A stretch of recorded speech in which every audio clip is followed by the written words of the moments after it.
What's good? What's good? What's good? What's good, beautiful people? This is your guy, Tone DeShields II from Chalk It Up Sports, where no matter if we win or if we lose, we just got to charge it to the game. I am super grateful for you guys being here this evening. Training camp is in full effect, but before we get deep into that stuff, man, you guys haven't seen me on my own channel for what, like 2 months, something like that. It's been some time, right? So I really want to give you guys a quick update about where I've been, what's been going on in my life. A lot of changes, a lot of ups, a lot of downs, but overall, I would love to give you guys pretty much an update about what's been going on. Make sure you guys smash that like button. Make sure you guys continue to stay engaged in the content. Y'all know I love y'all. Y'all know I miss y'all. What's going on? Jinx Wolf, what's going on? My man RJ's live. What's going on, my man? I appreciate y'all for being here. We got 5 people in the live chat. Make sure y'all make yourselves known. I really want to lock in with you guys. I really want to show you guys love that are showing me love back. So I want to continue to push the right energy forward. And again, I want to give you guys an update about what's been going on. So several months ago, I think you guys heard from me when it came to my mother's health, right? And my mother has been dealing with essentially a form of kidney disease. So my mom's kidneys were basically failing, right? And a lot of things were changing because of that, right? Her mood was changing. Obviously, her health was deteriorating, and a lot of things have pretty much changed because of that. But she was dealing with that for a little over a year, and it was tough. It was tough on everybody. It was tough on me. It was tough on my brother. Tough on my other family members. It was just a lot, right? So uh dealing with that, it kind of distracted me.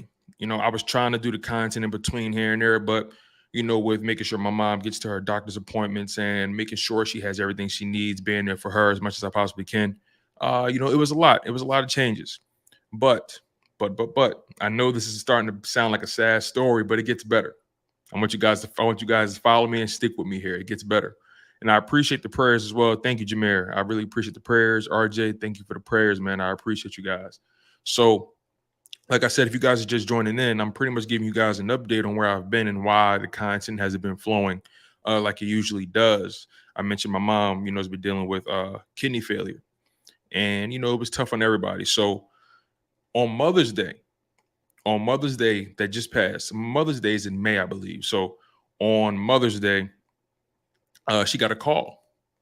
She got a call from essentially the Kidney Foundation, and they told her that her name made it to the top of the list. And that's so unheard of for somebody to be dealing with, or to at least find out that they've been dealing with kidney disease for over a year. She just got on the list not too long ago. And essentially she got a phone call about her name being at the top of the list. And my mom, she's been dealing with this for a little over a year. Like I said, she found out she knew her kidneys were failing for a long time, but April of last year is when things kind of came to a head. So she was on dialysis for a year. She was doing it at home. She was taking care of herself, eating well.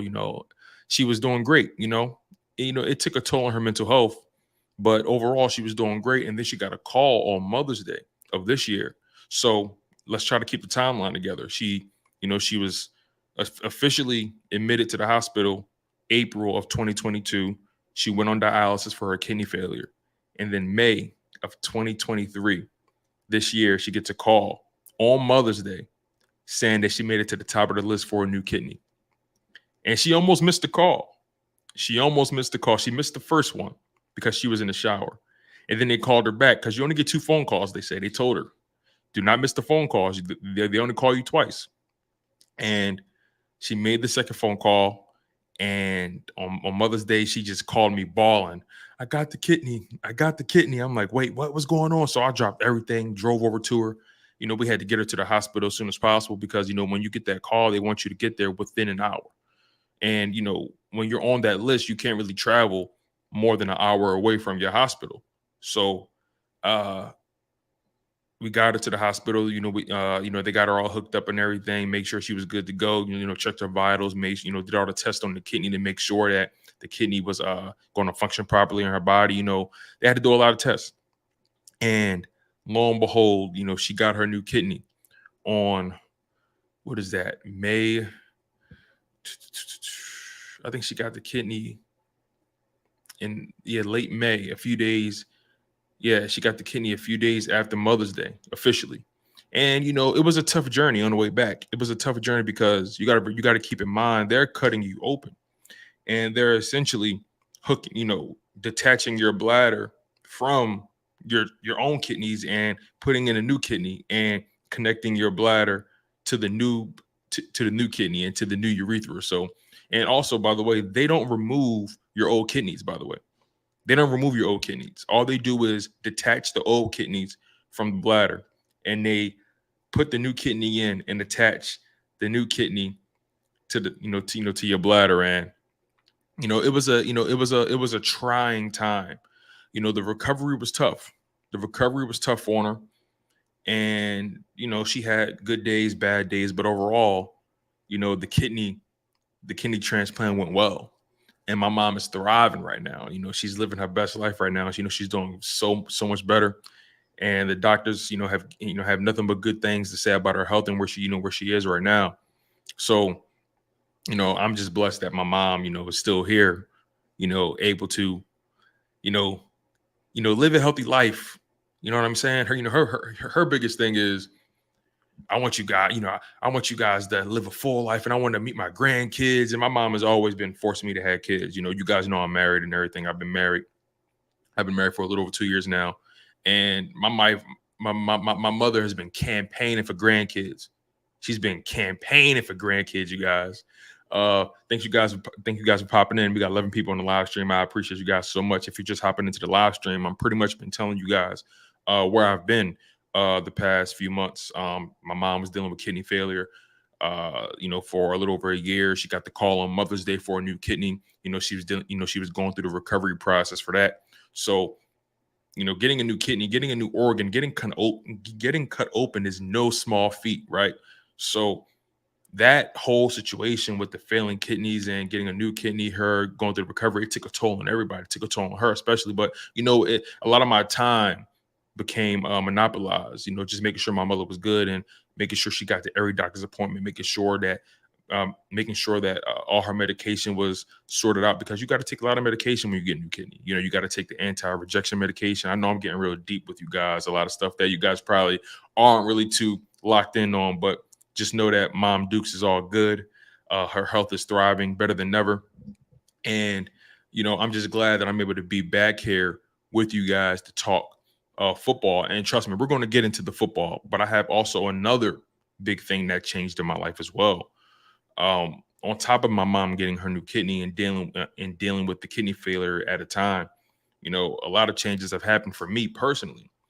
My wife, got a amazing job offer with the military, and she's not military personnel. Like, she's not, she's not in the military. She's not like a soldier or anything like that. But she got an amazing job opportunity working with the Army, as a civilian. And with that position came a caveat, came one nuance that we can't overlook. It required us to move from Philadelphia. Remind you, I'm born and raised in Philadelphia. That's all I know. Born and raised in Philadelphia, North Philly to the death of me, right? So her getting that new job required us to move. Now, me, I work from home, so it was easy for me to travel and do my job as long as I can accommodate the time, the time zone differences. That's all that, that's all that matters, really. So, to put it plainly, you guys, I no longer live in Philadelphia anymore. I now live, and I know you guys are probably going to kill me for this. And like I said, we're going to have some fun today. I don't want you guys to feel sorry for me or feel bad for anybody. Everybody's good, right? But I don't want you guys to troll me when I tell you guys where I moved to. I don't need you to troll me. I don't need y'all to kill me, because I want y'all to know I am a Philadelphia Eagles fan to the day I die. They're going to have to bury me in the jersey. But no, RJ, you're close. RJ, I didn't move to Dallas. I'm in Texas though. I didn't move to Dallas, so I had to move to Texas. With my wife, because she got a new opportunity, a new job, working with the military, and now I live about an hour away from Austin, Texas. I live an hour out of Austin. So yeah, I'm in Central Texas, you guys. Your boy lives in Texas now. That's why you guys probably are seeing like this is a new area for me, right? You guys are you guys are used to seeing my background and my lights and my posters and all that. But yeah, I live in I live in Texas now. So I don't want y'all to kill me, okay? If you guys are just hopping into the show, I was just telling you guys where I've been. And my mom was going through some health complications, but she's doing better now. She got a new kidney, thank God. And now I had to move to Texas, for business in terms of, for my wife and all that. And when you're married, right, it's not just about me. It's never just about you when you're married, right? It's always about you and your partner, whoever you're married to, whoever you decide to lay your head with. It's always about y'all too. You can never just be selfish. And trust me, I didn't necessarily plan on moving to Texas. That wasn't my goal. But I got to be honest, you guys, I kind of like it down here. I like the weather. So far, the people are nice. A lot of Cowboys fans, though. But I will be fair about this, though. I've seen a lot of Steelers fans. I've seen Houston Texans fans. Um, who else? I've seen Giants fans. Uh, I've seen Titans fans. I got to be honest. I haven't seen everything Dallas, but this is definitely Cowboys territory without a shadow of a doubt. But just know, regardless of where I'm at, y'all know I'm repping. Y'all know I'm holding it down. And we're in training camp. Let's not let it go unnoticed. We are in training camp right now. Training camp has officially begun. Your Philadelphia Eagles reported today. I'm pretty sure they're getting physicals, things of that nature, making sure everybody's healthy and good to go. But man, this is going to be a super exciting year. This is going to be a hell of a year, you guys, because there's a lot riding on this year. There's so many different storylines, so many different nuances surrounding your Philadelphia Eagles that we're going to talk about today.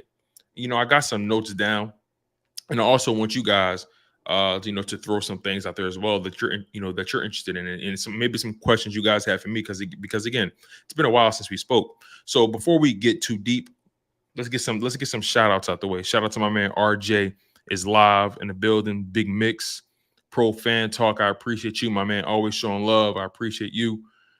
Who else? 4133 the podcast. Jameer Adams is in the building. True Savage, Jinx Wolf. I appreciate you guys for locking in on the content. If you guys haven't said anything, you're just viewing the content. I appreciate you guys as well. Do not think that you guys are forgotten. Also, if you're watching this live stream after the fact, if you're not necessarily watching this live, I didn't forget about you either. Make sure you smash that like button. Make sure you guys comment and subscribe to the content. Whenever you're watching this content, it always means a lot to me. So, yeah, I think where I want to start is I want to advise you guys to turn the page. Hey, Smitty, what's going on? I want to advise you guys to turn the page now. Even though I haven't necessarily been creating content up until now, I have been keeping my ears and eyes close, to the talk, to the things I've been seeing on social media and whatnot. And you're right, Jameer, it's time to be locked in. It's time for us to turn the page. A lot of people are still talking about what went wrong in that Super Bowl against the Kansas City Chiefs. And I get it. It hurts. It still hurts me to this day. But at the same time, we got to turn the page. We got to move on. Because overall, focusing on the past does nothing for you. It does nothing for me. It does nothing for us as a collective. So it's time for us to really buckle down and lock in on the 2023 NFL season because a lot of changes have happened. We've lost players. We've gained players. People have signed new contracts. There's a lot of things that we're going to discuss. But what I don't want to keep discussing is the past. I don't want us to get so bent out of shape over what was instead of focusing on what is. So hold on, time's out. 4133. Herbert just signed a new deal. Get out of here. Herbert just signed his new deal already? No way. No way. Yep. Okay. So it says here via Adam Schefter, the next quarterback domino falls. Chargers and Justin Herbert reached an agreement today on a landmark 5-year, $262.5 million extension that ties him to the franchise through the 2029 season. Wow. Wow. Congratulations to Justin Herbert. Congratulations, man. That's awesome. Congratulations to him. So here's the thing, right? What's good, Michi? How you feeling, man? Marina Sands, what's going on? What's going on, you guys? So, like I said, even though the Philadelphia Eagles went through what they went through in that Super Bowl, and we know we didn't really get the best end of the stick. The reality is you saw your quarterback, Jalen Hurts, take his game to levels that we never seen before. We saw him outplay even our own expectations. We saw him take his game to a level that we couldn't even fathom, right? We knew this guy was going to be good, right? But he showed us something in that Super Bowl that blew my mind. So again, like I said, I don't want to stay too long on it, but I just want to advise you guys. The new season is here. Forget it. Move on. We got to move on. We got to move on because Jalen Hurts is beginning to enter year 4 of his career. Year 4 in the NFL, year 3 as the Eagles starter. And as we know, he signed a huge contract. A lot of these quarterbacks getting their money now. Jalen Hurts got his. Lamar Jackson got his. Justin Herbert just got his money. Obviously, Joe Burrow is coming up next. And the quarterback money ladder just continues to get higher and higher, right? Oh, word, Jinx Wolf, your birthday is tomorrow. Happy birthday, man. So yeah, the money just continues to get higher and higher and higher. So that's not really the point of the conversation. The point is you have Jalen Hurts, a guy who signed a huge contract solidifying himself as the franchise quarterback for the Philadelphia Eagles. And I have a question for you guys that I want you guys to think about before you really give a distinct answer. I want you guys to consider this. We know Jalen Hurts is who he is. Jalen Hurts is a very disciplined, very calculated young brother. Someone who doesn't allow his emotions to rule him. Someone who doesn't really allow the outside noise to influence how he moves on the day-to-day. And he doesn't ever really get distracted. He never seems like a guy who's distracted, right? He never seems like the type of guy who doesn't really understand the goal at hand. He's someone who's very, very locked in at all times. And he doesn't mince words. He also doesn't waste words. What he says is what he means, right? And he always does what he means. But I have to ask you guys a question. Is there any chance the contract can influence or have an effect on his play or his performance in the 2023 season? Is there any chance that Jalen Hurts can be negatively or positively affected by this contract on the field? Obviously, the money will change his family's life. It has already. It's changed his life, changed his family's life. We're seeing Jalen Hurts get opportunities that we never seen him get before. I think he was in like this Jordan skit or commercial. With Tayana Taylor. It was pretty cool. But we're seeing Jalen Hurts get more opportunities, and those opportunities are going to continue to come, especially with the money, right?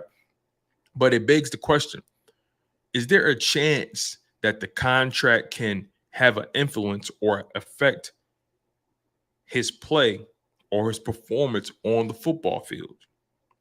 Like I mentioned, he's a very disciplined. He's incredibly disciplined, and I'm asking you guys. He's incredibly disciplined, but at the same time, he's human. He's human. And humans make mistakes. Humans at times feel pressure.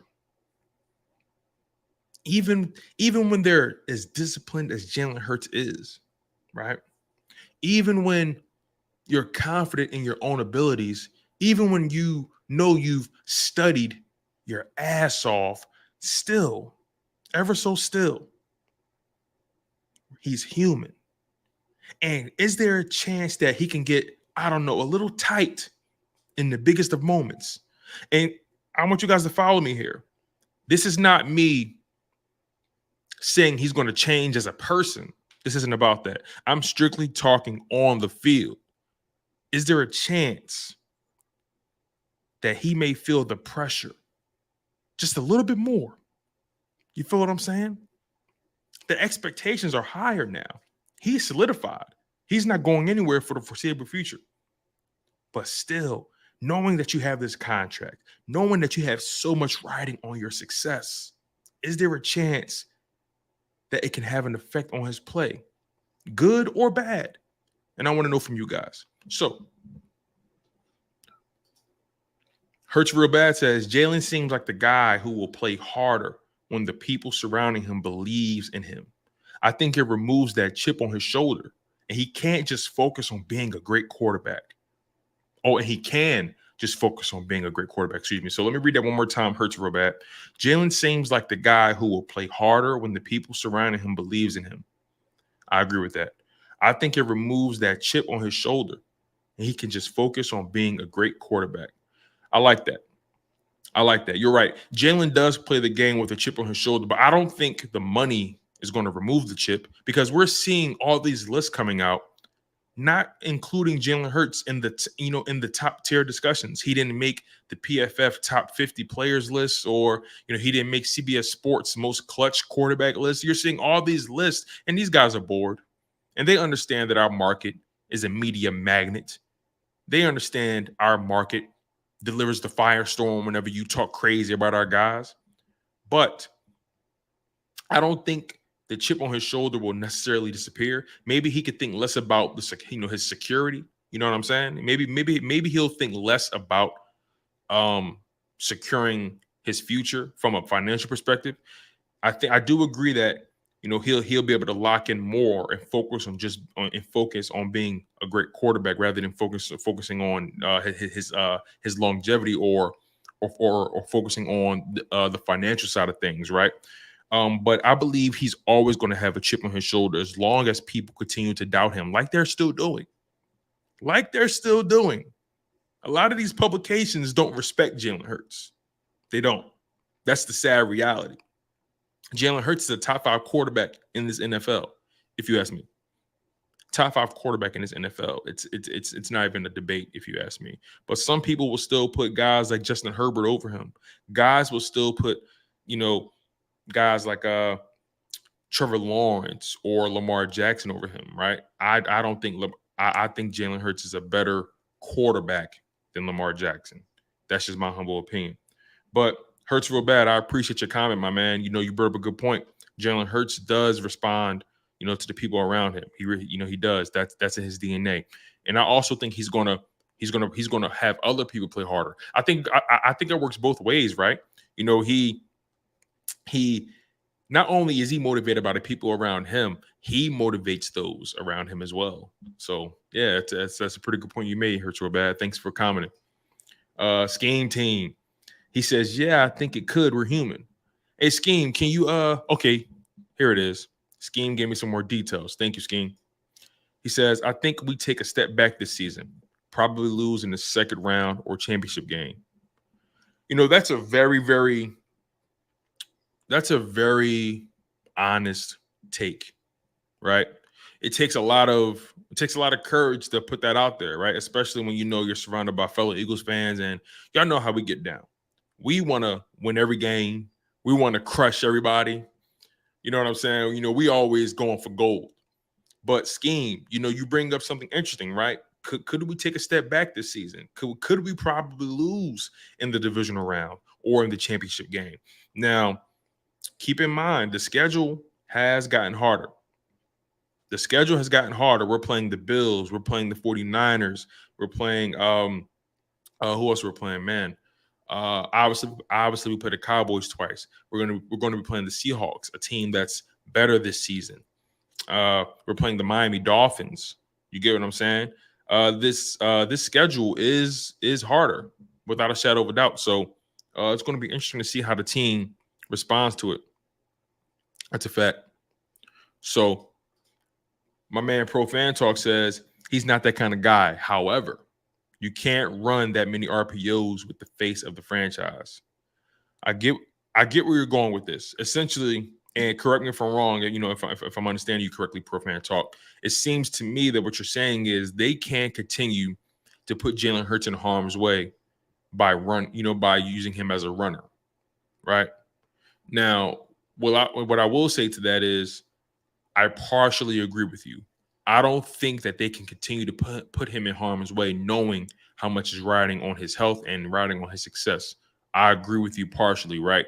But I also believe that you can't take the bite out of the dog. You get what I'm saying? You can't necessarily fully expect him to just change his game overnight. Now, I am one of those people who does expect him to tweak his game as he develops in his career.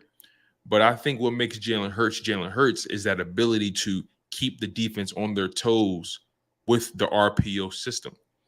And you don't know if he's going to hand it off. You don't know if he's going to run it himself. You don't know if he's going to pass it on a quick slant to either AJ Brown, or you don't know if he's going to throw a goal ball toward Devontae Smith. You don't know if he's going to throw it across the middle to Dallas Goedert. You don't know if he's going to dump it off to the running back DeAndre Swift. You have no idea what he's going to do. So I think I think still having the RPO as a part of the offense makes this offense very, very lethal. But I do understand where you're coming from. You can't willingly put him in harm's way. I think what I want to see less of are the designed runs. That's what I want to see less of. I don't want to see Jalen Hurts in too many designed runs. I don't care if he's back there scrambling and he sees a lane and he takes. I don't care about that. But I don't want to just see him having a high volume of design runs. That means you're purposely putting his body in harm's way, right? I don't care if he drops back, he sees a lane, he takes it. That's something totally different, right? That's called improvisation. You get what I'm saying? That's called scrambling. But I don't want to see him doing a bunch of QB draws. I don't care about the quarterback sneaks though. I like that. I like how physical we get at the line of scrimmage. That's just the game, baby. They've been trying to take that away from us, but it's all good though. They can't. You know what I'm saying? Like I said, you can't take the bite out of the dog. True Savage says, nah, never too high or low. Control the temperature. You're right. You're right. Be the thermometer. You don't want to respond to the heat. You want to control the heat. You get what I'm saying? So I get where you're going, True Savage. That's peak Jalen Hurts form for sure. Marina Sands says, no. Yes, you can run that many RPOs till teams find a way to stop it. I get where you're coming from, right? I totally understand where you're coming from. You got to stop it at the end of the day. You got to run your offense. And like I said, you can't take the bite out of the dog. You can't just tell Jalen Hurts to stop running, right? You can't just say, Jalen Hurts, no more. You can't just do that because it's a part of his game. It's what makes him lethal. It's what makes him a dual threat quarterback. It's a part of his DNA. So you can't just expect him to not run RPOs because it's why this offense is so dynamic. It's why this offense is so unpredictable because there's no other offense in the NFL like it. There's no other offense in the NFL that you can use to prepare for the Eagles. Whenever teams are preparing for the Eagles, they're trying their hardest, but they can't replicate it.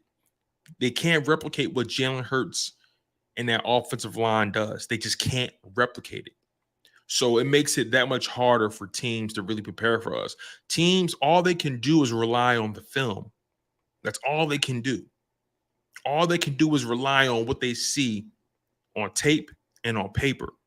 But when you get into that game on Sunday or Monday or Thursday, when you touch that turf, when you touch that grass, and when that ball is snapped, And when you have to make a split-second decision to figure out whether or not Jalen Hurts is going to run it himself, is he going to hand it off to the running back, or is he going to dump it off to the running back, or he's going to get it to the tight end or the wide receiver? In that split second, he's already made his mind up. You have to do the same thing as a defender. And we've seen the best of the best defenders struggle with Jalen Hurts' elite level decision making.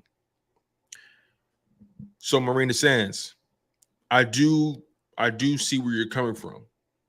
They got to find a way to stop it, and I just don't know if they can. Hurts Real Bad says, I think with the contract, it makes it 100% football instead of 80-20 or 90-10. Ah, interesting. A Jalen Hurts that is 100% focused on just balling is a very dangerous Jalen Hurts. I like that. The Observer, welcome to the show. We got 17 people on the live stream. Smash that like button if you're just hopping in. What we're discussing here, we're discussing Jalen Hurts and the contract he just received. And also, what we're really diving deep into is the fact that, is there a chance, despite Jalen Hurts being super disciplined, super focused, with an elite work ethic, despite all those things, is there a chance that the money can have an effect positively or negatively on the field? Can the money, can the contract, can the pressure, can the added pressure from the contract have an effect on his game on the field, positively or negatively? That's what we're discussing if you're just hopping in. And I want you guys to comment below and tell me what you think. But the Observer Sports, thank you for locking in, and make sure you smash that like button, my man. He says, why does everyone think he can't drop back and read a defense and just do quick throws in the RPO game? His yards per pass average was not low. Yeah, I like where you're going with this. You're right. You know, he gets a bad rap for not being able to read defenses, but the thing is, though, he is reading the defense, right? He essentially is. He's doing the RPO, see, there's a misconception that he does RPO every single play. That's not the case. He's not running an RPO every single play. There's plenty of times where you see Jalen Hurts in a shotgun, they hike the ball, and he just drops back and he delivers the dart. You know what I'm saying? So there's this misconception that the Eagles are running RPOs every single play. That's not what's going on. So he's been reading defenses all year. You can't make it through this entire season. You can't make it through the entire 2022 season and not read defenses. It just doesn't make sense. You can't go through 17 games. You can't play, because how many games did he play?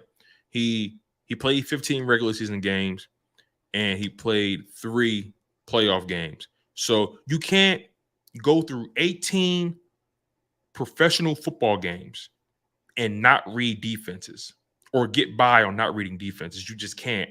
So I don't understand. There is a stigma or a misconception about his game implying that he's not reading defenses. Now, is he being asked to do different things than a Justin Herbert or a Josh Allen or a Patrick Mahomes or a Lamar Jackson? Sure, right? Your system requires what it needs of you, and your system is catered to your game. It's just that simple. So I'm not buying the fact that he doesn't read defenses and he can't drop back.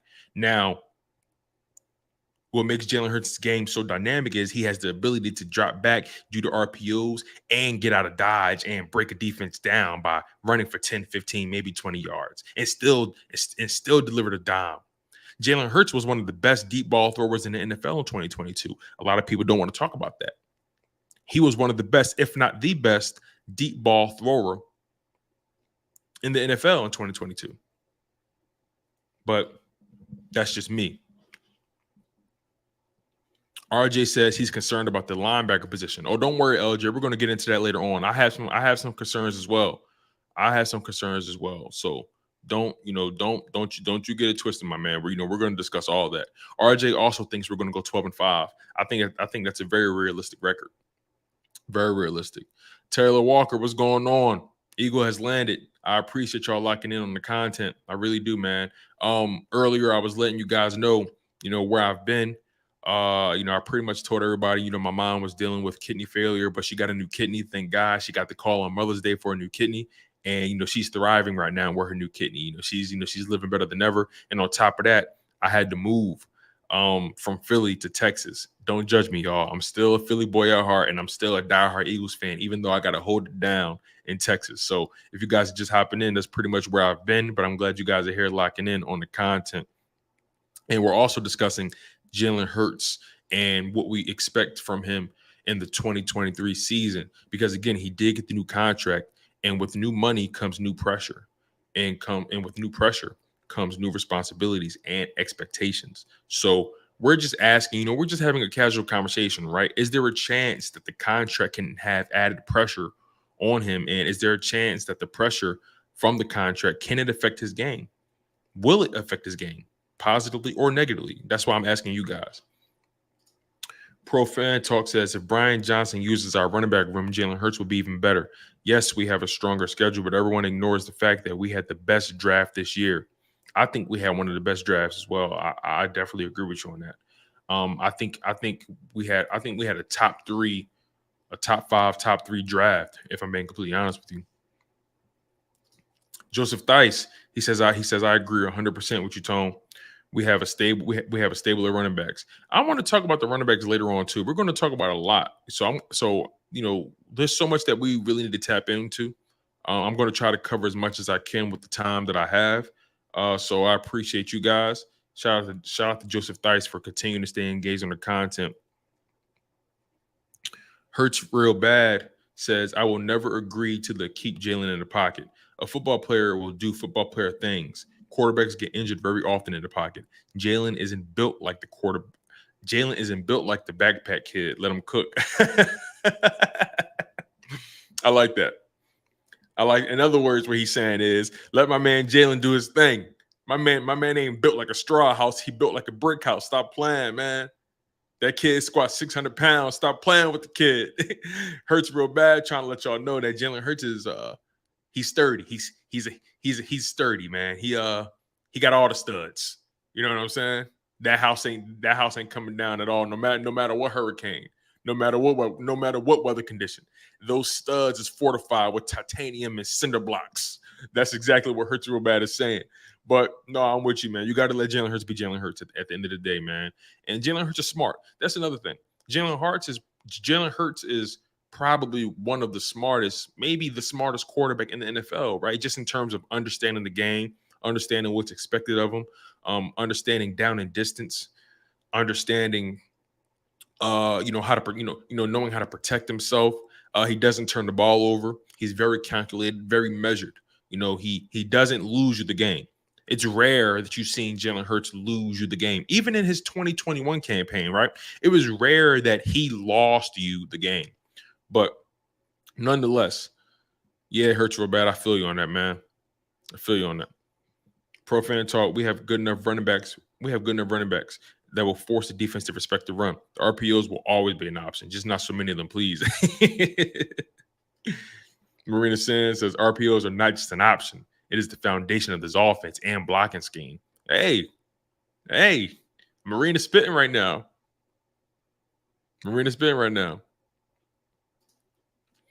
Pro Fan Talk says, wrong question, Tone. There's always a chance, but based on Jalen's personality, not probable.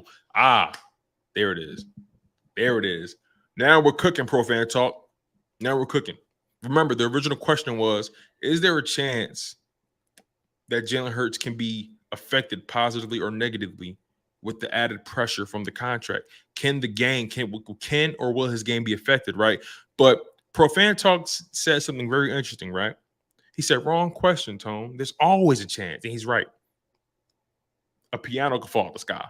You know what I'm saying? There's a chance. There's a chance of that, right? But based on Jalen's personality, it's not probable. And I like what you did there. We're thinking critically now, right? Sure, it's a chance, but is it likely? Nah, I don't think so. And I would like to lean towards Pro Fan Talk. There's always a chance, but is it likely? Not so much. So, yeah, pretty much Jalen Hurts is a guy who's shown that he is capable of taking his game to levels that we didn't necessarily see. I think a lot of us had high expectations, had high hopes for Jalen Hurts, but I'll be honest, he's surpassed what I thought. You know what I'm saying? I knew Jalen. I'm not going to lie to you guys. I'm going to be completely honest. I have always been very measured with Jalen Hurts every single season, right? His first year as a starter, you know, he had some ups, he had some downs. The team didn't start off very well, but they ultimately went 9-8, made the playoffs, got bounced by the Tampa Bay Buccaneers. It was what it was. But overall, you saw a player who knows how to will his team to win. You saw his mentality permeating throughout that 2021 campaign. And then in 2022, you saw the culmination of all that preparation. You saw the culmination of all that hard work he put in, and you saw his teammates responding to his approach to the game. You saw his teammates starting to assimilate to his character. And Jalen Hurts demands nothing but the highest respect and the highest level of commitment, not only from himself, but also from his teammates. So when you think about it from that perspective, it's not likely the money will have or the pressure will have an effect on his game. But what's the next step in his development, right? Let's go there now. What's the next step in Jalen Hurts' development as the franchise quarterback for the Philadelphia Eagles? Because if you ask me, I'm not asking Jalen Hurts to go out there and throw for 4,500 or 4,000 yards in a season, give me 40 passing touchdowns. You know, I'm not really asking for that. That's not what I really want from this man. That's not really what I'm thinking about, right? I'm not thinking about it from a stats perspective when it comes to Jalen Hurts. I think the next step in his development is his ability to process the game at a higher level, at a quicker pace, right? You know, he already diagnoses defenses very well, you know, with the RPO and so on and so forth. And we've seen his game elevate to new heights, you know, completing 66% of his passes this season, or was it 67? I can't remember. But he was above league average in terms of completion percentage. I believe he was top 5 in passer rating, and he was top 5 in quarterback rating as well. His touchdown to interception ratio was one of the best in the NFL. Jalen Hurts took strides or made strides in his game that I'm pretty sure exceeded our expectations. But what's the next step in his development? And now I want you to give me your opinion. What do you think is the next step in Jalen Hurts' development? For me, like I said, diagnosing defenses at a faster pace, because the longer he's in the league, the more he's going to see, the more he's going to understand. The game is going to continue to slow down, and then it's going to get to a point where there's nothing he ain't seen before. But there's going to get to a point in his career where Jalen Hurts isn't relying on the athleticism anymore, because he's going to get older and he's going to get more miles on that engine. He's going to have less tread on the tires. So I think when it comes to Jalen Hurts' game, it's not about passing yards. It's about efficiency. It's about the diagnostics. It's about touch and placement, right? In my opinion, I don't think you need to have a cannon to be successful in this league. Joe Burrow doesn't have the biggest arm. He doesn't, but he's accurate. He's precise. He's surgical. And what I would love to see from Jalen Hurts as he continues to develop, I want to see him really take more of what the defense gives him. You know, Jalen Hurts is a big play guy. He like I said, he was one of the best deep ball throwers in the NFL in 2022. It's no debating. But I would love to see Jalen Hurts take a page out of Tom Brady's book, right? Really master the dink and dunk, master the nickel and diming, because that was the next step in Patrick Mahomes' development.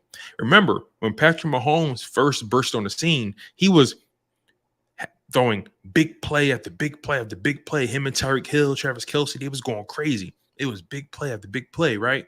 And because Patrick Mahomes is so talented and Andy Reid is such a virtuoso when it comes to calling plays, there were moments where Patrick Mahomes didn't want to really take what was really in front of him. He didn't want to take the easy pass or the easy lane or the easy route. He wanted to go long or go deep or, stay in the intermediate, stay in the deep, in the deep ball, right? But then he matured. He lost Tyreek Hill. And I think losing Tyreek Hill forced him to mature as a quarterback. He relied less on the speed of a Tyreek Hill, to take the top off of defense, and he relied more on his tight end, Travis Kelce. And you saw him mature. You saw him mature, taking what the defense gave him, throwing, not being afraid to throw the 5-yard pass or the 10-yard out. You know what I'm saying? Or take the 7-yard slant, right? Or not being afraid to throw the bubble screen. You saw him relying more on the guys around him, and you saw him just being more surgical. And just because you got the biggest gun doesn't mean you always got to use it. You follow me here, you guys? Just because you got the biggest gun, that doesn't mean you got to use it all the time. Just because you can lift 500 pounds, that don't mean you always got to lift 500 pounds, right? So my point is, with Jalen Hurts, yes, he is one of the best deep ball throwers in the NFL, but he doesn't always have to settle for that. I mean, if the guy's open, take it, right? But really go through your progressions. Really don't be afraid to dump it off to your running back if he's there. Or don't be afraid to dump it off to the tight end if he's right there wide open. It's okay to take what they give you. So I think that's just the next step in his development, right? And you're right, Pro Fan Talk. I think Brian Johnson is going to really play a huge role, right? Now your quarterback coach has become your offensive coordinator. So now the person who's been developing you is also calling your plays and calling the plays based off where you are as a quarterback. And I think they're going to be more in tune. I think there's a chance we might see the best version of Jalen Hurts because of the connection him and Brian Johnson have. Now, it's going to be really interesting to see how Brian Johnson calls plays from a sequencing perspective, because I don't think the playbook is going to change. I just think there's going to be a difference in how and when certain plays are being called. I think there's going to be a difference in pacing. There's going to be a difference in sequencing when it comes to the plays. There's going to be a difference in style, right? Because calling plays is a song and a dance, right? It's a dance. And the last thing you want to do is step on, your dance partner's feet. The last thing Brian Johnson wants to do is step on Jalen Hurts' feet. Jalen Hurts and Brian Johnson, they're partners in this dance. They're partners in this waltz. They're partners in this tango, right? And the last thing Brian Johnson wants to do is step on Jalen Hurts' toes.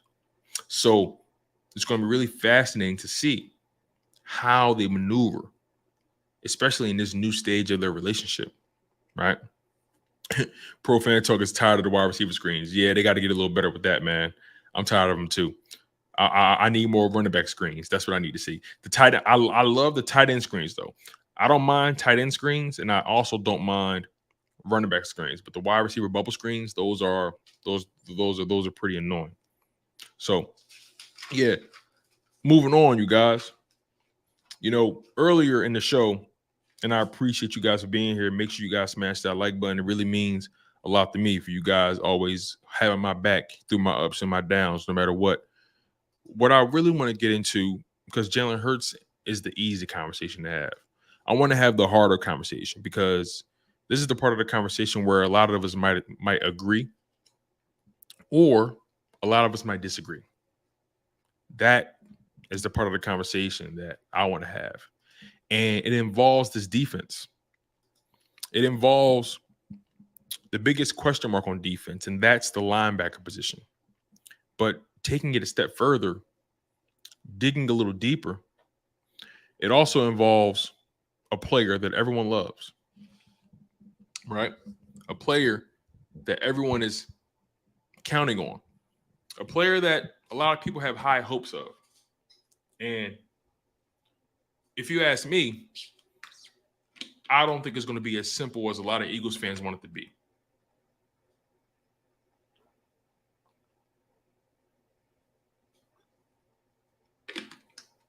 So, we're going to talk about this linebacker room. We're going to talk about Nakobe Dean. Nakobe Dean is a player. Excuse me. Nakobe Dean is a player that a lot of the Eagles fans are in love with right now. You know, I've never seen Eagles fans so in love with a player that hasn't really done too much anything. And I want to make my stance clear. I want to make my stance very, very clear. Nakobe Dean, he was a high quality player. You know, when they drafted him, right? He's a high character guy, right? He's a high quality player. He was a high quality player at Georgia, was he not? A high quality player where he won a national championship, you know, with Jordan Davis and all those boys, right? You know, Trevon Walker. He was a high quality player at Georgia, drafted in the 3rd round by the Philadelphia Eagles, 83rd overall. And most notably, he's praised for his football IQ. And right now, he's the green dot linebacker or the green dot player on the defense. And with great power comes great responsibility and accountability. There's a lot of pressure on Nakobe Dean entering his 2nd season in the NFL. And to make it even more fascinating, to make it more intriguing, Nakobe Dean, and this is the reality, you guys. And like I said, some of us are going to agree. Some of us are going to disagree about this. But the reality is, the fact of the matter is, his rookie year, he primarily played on special teams. He hardly got any defensive snaps. As a matter of fact, he only played 34 snaps on defense total out of the whole season. He played a grand total of 34 defensive snaps. And that only accounts for 3% of the defensive snaps. And remind you, Nakobe Dean was fully healthy last season. He played in all 17 games on special teams, but he only was able to account for 34 snaps total, which translates into 3% of the snaps that he was available to have. 3%. So the Philadelphia Eagles, Nick Sirianni and Sean Desai, they're putting a lot of stock into Nakobe Dean, especially by giving him the green dot, right? And I don't think it's a foregone conclusion that he's going to just come in and fill the shoes that was left behind by TJ Edwards and Kaiser White. I don't think it's going to be that simple. But most importantly, TJ Edwards, I don't think it's going to be that simple. Now, I want to make it clear once again. He's likely going to be the starter on defense. And I hope he plays well. We expect him to play well. But we cannot guarantee anything when it comes to Nakobe Dean. We can't guarantee anything because he hasn't really seen too much grass time on defense. Now, granted, that whole draft class from last year really didn't see too much grass time in the first place. And that was the luxury the Philadelphia Eagles had. They had so many veterans, so many talented guys on that team. The rookie class really didn't get a chance to really, get too many snaps. I think Jordan Davis got the most snaps out of all those guys, and that was only about 23, 24, maybe 25% of the snaps, and he missed a few games too. So the point is, Nakobe Dean is entering a situation where there's so much pressure on him, especially when you account for the fact that the Philadelphia Eagles lost a lot of talent, a lot of veteran leadership on that defense, most notably TJ Edwards, Kaiser White, CJ Garner-Johnson, Marcus Epps, Javon Hargrave. Essentially, the entire middle of the Philadelphia Eagles defense was gutted in free agency. And to be frank, I'm not too happy that we allowed TJ Edwards to walk for $6 million or $7 million, whatever he got from the Chicago Bears. I'm not entirely pleased that we allowed TJ Edwards to walk for that amount of money. Now, granted, maybe he wanted to go back home to to the Chicago area. Maybe he's from that area. He's from Illinois, I believe. So maybe he wanted to go back home, play for a franchise that he grew up rooting for. You never know. Maybe the Eagles made him an offer and he just didn't want it. But also, we have to keep in mind, we know Howie Roseman doesn't really invest too much into the linebacker position in the first place. So maybe he got a better offer from Chicago, and it also meant a lot to him going there as well. But I think by allowing TJ Edwards and Kaiser White to walk, you instantly put a ton of pressure on Nakobe Dean to be successful. You instantly do that, knowing he lacks the professional experience to play the position. Now, again, I'm not doubting how intelligent he is. I'm not doubting his capabilities. But the reality is Nakobe Dean is not a big dude. And they're going to be asking him to make a lot of plays. And they're going to be asking him to make a lot of decisions back there. So I'm asking y'all, are you nervous about Nakobe Dean not only being a starting linebacker, but are you nervous about him being the green dot? Because he has to make a lot of decisions on that defense, and he is going to be responsible for a lot. He's going to be responsible for making sure guys are lined up correctly.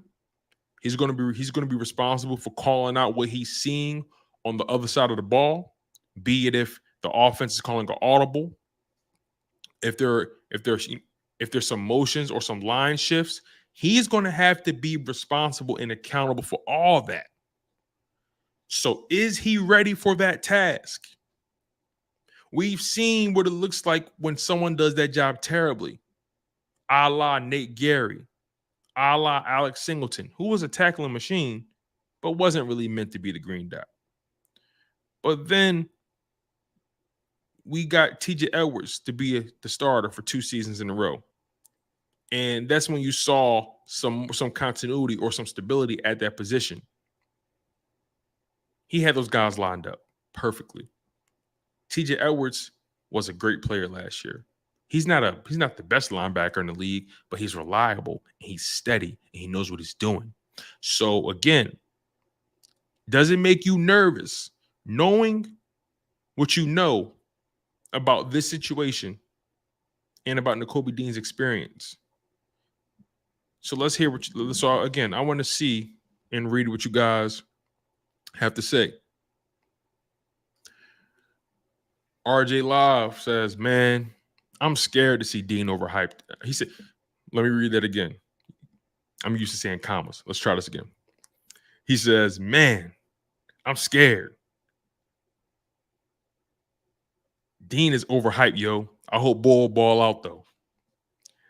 Man, I've mentioned this, man. Like, a lot of Eagles fans are putting a lot of stock in Nakobe Dean, man.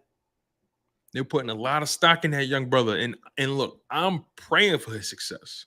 I want Nakobe Dean to be that guy. You feel what I'm saying? I don't want Nakobe Dean to fail. I don't want Nakobe Dean to be a player that we can't rely on or we can't depend on. But man, we gotta be patient. And they are hyping a lot of fans are hyping him up. And I just don't want him to disappoint. I don't want to be disappointed. You don't want to be disappointed. It's something that we have to monitor. We have to grow with this brother. It's not going to be easy. If you guys are just joining the live stream, we're talking about the linebacker position, and we're talking about our concerns with Nakobe Dean. And maybe you joining this live stream, you're a really, really big fan of Nakobe Dean, and you just know it in your heart. You know it in your gut that he's going to be great. That's faith. And I got faith too, but at the same time, I have to be mindful of the reality that we lost a lot of veteran leadership. We lost a lot of guys in the middle of that defense, and he has a lot of pressure on him. And I just hope that he can live up to the expectations. That's all I'm saying. That's all. Hurts real bad says Gannon didn't like them Georgia folks clearly. He says, you got to trust the professionals. If the big wigs say he's that dude, I'm apt to believe him. Hey, listen, man. Just because you sit in a high place, that don't mean you know what you're doing. Or that don't mean you're the best evaluator. Now, I'm not saying that these guys don't know how to evaluate their own team, but I'm not just going to assume someone knows what they're doing because they're just sitting in a certain position. And don't get me wrong. I'm trusting him. I'm trusting him real bad. I'm like hurts real bad. I'm trusting him. That's all we can do, right? All we can do is trust them. Nakobe Dean hasn't done anything to make me not trust him, but he also hasn't done anything to make me jump out the window for him. So all I can do is just have faith in what we hope to see. Just Mike, what's going on? He says there will be some growing pains. I just hope he stays healthy. That's a huge point to bring up because here's the thing. Because he's not a big dude, and based off of the defense we expect, showing Desai to run, we're not. Nakobe Dean's success is really going to be tied to the front four. If the front four don't do their job, Nakobe Dean is going to get killed back there. So as long as Jordan Davis steps up, as long as Jalen Carter steps up, Fletcher Cox, Milton Williams, Kentavious Street, as long as those guys do their job, we shouldn't have any problems, or at least the onus will be put on Nakobe Dean to do his job, right? If the front four is doing their job, now there's no excuse for Nakobe Dean. And if they're doing their job, right, if they're creating lanes for him to be a tackler and to tackle efficiently, then he should be good to go. But he has to be able to stay healthy. That's first and foremost. Marina Sands says, right now, they have no choice. Who else? We only have one proven linebacker in Morrow. Is Morrow really proven, though? Is he proven, though? Now, he does have some starting experience in Chicago, but the Chicago Bears were also one of the worst defenses in the NFL. I think they were the worst. So how valuable is that experience? I put more stock in Terrell Edmonds' experience than I do Anthony Morrow's experience. But, Marina, you're right. As of right now, they have no choice but to put all their eggs in the Nakobe Dean and the Anthony Morrow basket. Now, also, let's not forget, we have Christian Ellis on the roster as well. Christian Ellis is a guy who may push Anthony Morrow, for that linebacker spot, right? There's a chance. Obviously, we have Sean Bradley, we have Davion Taylor. I don't know what to think about Davion Taylor at this point. But overall, right now, Nakobe Dean, Nakobe Dean, Nicholas Morrow, and Christian Ellis. Those are the guys competing, if you ask me. Maybe Sean Bradley surprises us. You never know. But I wouldn't be surprised if Howie Roseman goes through training camp and he says we need somebody else. I wouldn't be surprised if he already thinks that, and he's going to get somebody else to pair with Nakobe Dean. I think regardless of what happens, though, they're going to give Nakobe Dean his shot. I think they have no choice but to do that. You don't draft that guy in the third round from that program in Georgia and not give him a shot. I think they're going to give him a shot.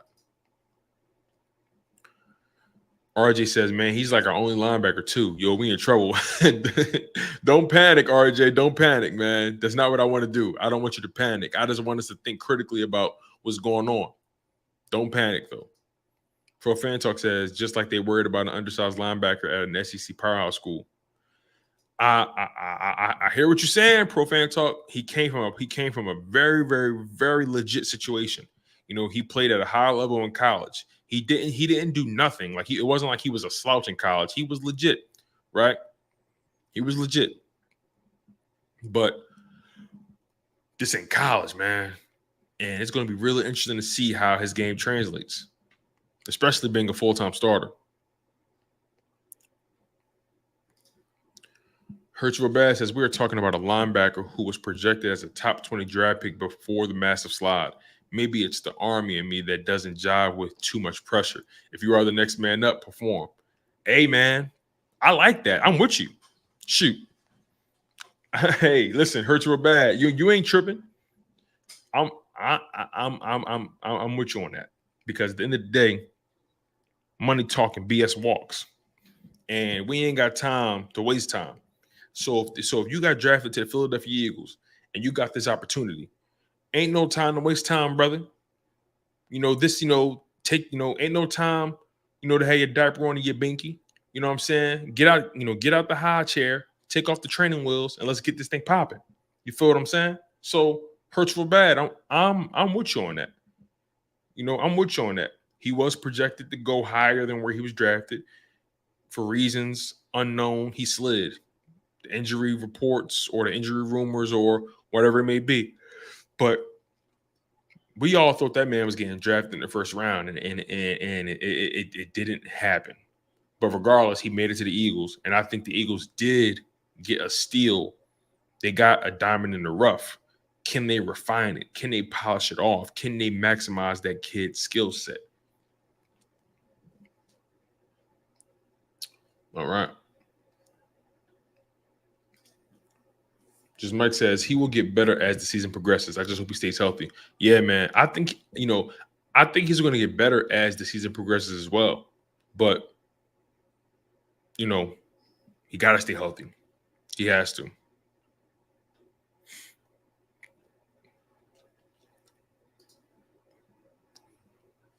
Marina Sands says, Dean doesn't worry me about his intelligence, but will his size be able to back it up?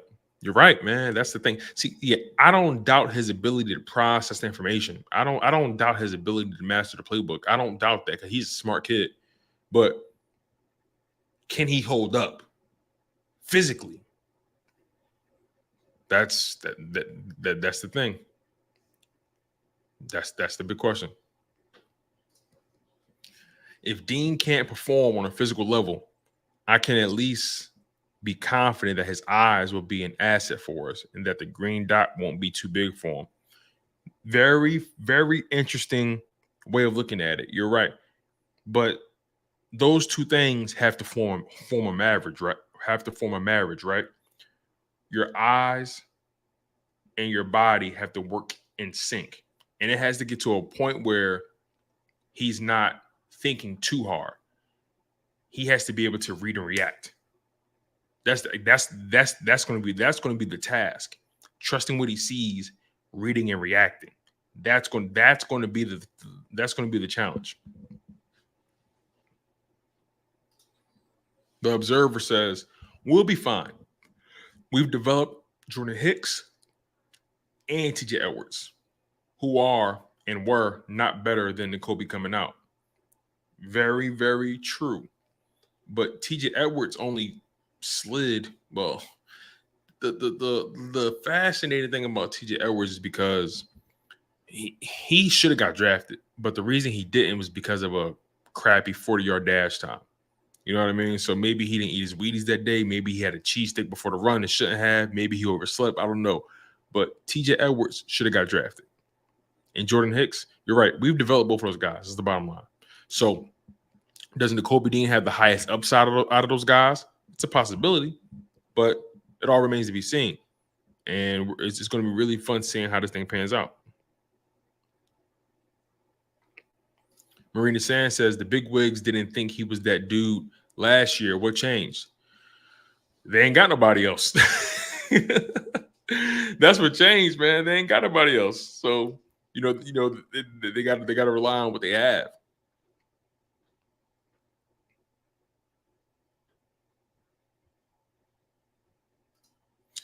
Why doesn't nobody call him Ganondorf? Oh man. Profanto says Christian Ellis is going to surprise folks. Just wait. I like him. He plays physical. He's big. I actually think if you want to keep Nakobe Dean out there, you got to put Christian. I think it's going to be if the Eagles don't go sign someone or trade for someone, yo, I think you need Christian Ellis. I think you need Christian Ellis out there because Anthony Morrow and Nakobe Dean out there, those guys are small. But if you pair Nakobe Dean with Christian Ellis, now Nakobe got some muscle to roll with. You feel what I'm saying? Now he got a big body to roll with. Christian Ellis is like your prototypical linebacker that can get down and dirty in the run game. I love him on special teams, but it would be interesting to see what Christian Ellis is capable of. I'm really intrigued by his development for sure. So if you guys are just locking in on this live stream, I appreciate you guys. Make sure you guys hit that like button. Make sure you guys also subscribe to the channel. I would appreciate any love and support you guys provide, man. It means a lot to me. But if you guys just joined the live stream, we're discussing the linebacker position and the pressure on Nakobe Dean to perform and if he's capable. And should we be concerned? Me, I'm of the mindset to believe that he can do the job, but he does have to prove it, though. I would like to think he can do the job, but he has to prove it. And I don't think that's wrong to say. Marina Sand says, we have mostly penetrating defensive tackles, not bodies to eat up blocks for Dean. Davis was supposed to be that guy, but couldn't do it. And that brings me to another topic that I really want to get into with you guys, right? Jordan Davis. Remember, training camp is here. Training camp is here, and all these guys are going to have an opportunity to prove that they can do this thing. Jordan Davis. If y'all think it's pressure on Nakobe Dean to be successful, there's more pressure on Jordan Davis to be successful because Jordan Davis was the first round pick. Jordan Davis is the guy that was supposed to be the linchpin of the defense. You get what I'm saying? Because Jordan Davis couldn't live up to expectations, the Philadelphia Eagles had to go out and get Linval Joseph. Because best believe, if Jordan Davis was doing his job, the Eagles would not have gotten Linval Joseph.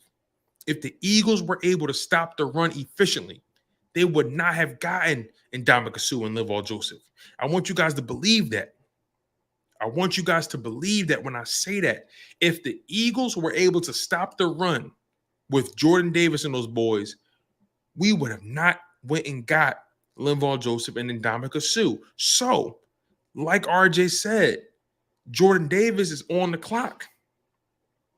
Jordan Davis is on the clock. He's entering year 2. He only played 25% of the snaps last season. Now, I understand he got hurt, but he didn't miss the whole damn season. I think he missed, 3 games? Something like that. Let me just double check my numbers, but Jordan Davis, he didn't miss half the season or something like that. He missed. Let's make sure let's fact check this. Okay, so Jordan Davis played in 13 games, started in 5 of them. But he played in 13 games. So he missed 4 games. So I don't want to hear the excuse that, he got hurt and, it kind of messed with his development and his confidence. I don't want to hear that. He had 13 games to get it together, man. 13 games to get it together. You're playing on a Super Bowl caliber team, man. What more confidence do you need? You're playing next to Fletcher Cox and Javon Hargrave and Ndamukong Suh and those boys. What more confidence do you need, my brother? What more confidence do you need? So he is on the clock, and I'm not ready to jump out the window. You feel what I'm saying? I'm not ready to jump out the window and give up on him. I'm not. But the pressure is on because Howie Roseman drafted another defensive tackle, your former teammate in Jalen Carter. And Jalen Carter, I believe he's going to be as advertised. I think Jalen Carter is going to be a problem. I really believe that. But Jordan Davis, man, the future of this defensive line success hinges on Jordan Davis' success, because Fletcher Cox is not going to be here for long. He's not. He's on a year-to-year GI Bill with the Philadelphia Eagles. He's on a year-to-year thing with us. So if Jordan Davis can't live up to the expectations and Jalen Carter does, now Jalen Carter is on an island by himself. The future of the Philadelphia Eagles defensive tackle room is Jalen Carter and Jordan Davis. Jordan Davis has to pan out. And look, also, Jalen Carter hasn't played football yet either. So we don't know what he's going to give us. But I think we know for the most part that Jalen Carter was a much more highly valued prospect than Jordan Davis. And I think all of us typically just like to assume that Jalen Carter is going to come in and do his job, right? And I'm one of those people. I would like to think Jalen Carter is somebody I don't got to worry about. But Jordan Davis, the pressure is on. Training camp is here. And how much are we really going to see from Jordan Davis in training camp? How much will we really be able to tell? We don't really know. But the reality is Jordan Davis has pressure on him. And there was a point last year where things were starting to come together, right? There was a point where things were starting to take shape for him, but then he got hurt. So maybe his development did get offset. But like Marina Sands said, 13 games, 9 tackles, and 1 tackle for loss. That's unacceptable. You played in 13 games. 13 games.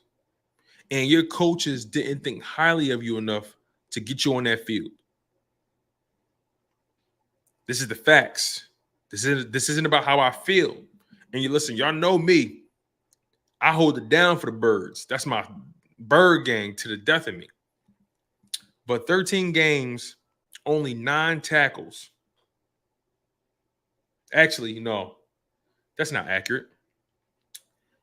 He played in 13 games. He had 18 tackles, 8 solo, 10 assisted, 1 tackle for loss.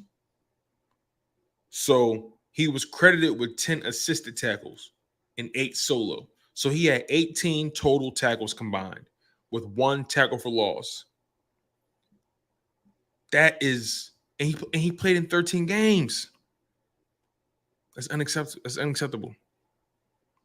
That's unacceptable.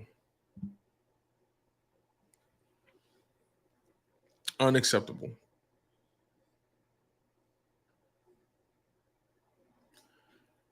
Pro Fan Talk says Jordan Davis minus 30 pounds. Say it all together like a Tribe Called Quest. That's funny, man. That's funny. But no, seriously though, right? It's a lot of pressure on Jordan Davis. But you know, we're going to see how this thing pans out, right? Because training camp is here, and there are so many position battles that we got to get into, right? You know what I mean? There's position battles at the safety position, and this is where y'all come in. I need to know. I need to check the temperature with you guys, because there's position battles at the safety position. There's a position battle at the right guard position. A position battle for the slot wide receiver spot. A position battle at running back. Who's going to be the lead back?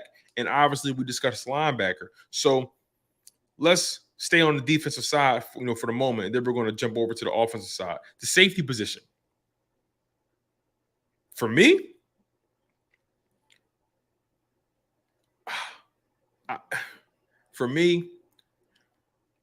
I want to see Sidney Brown on the field.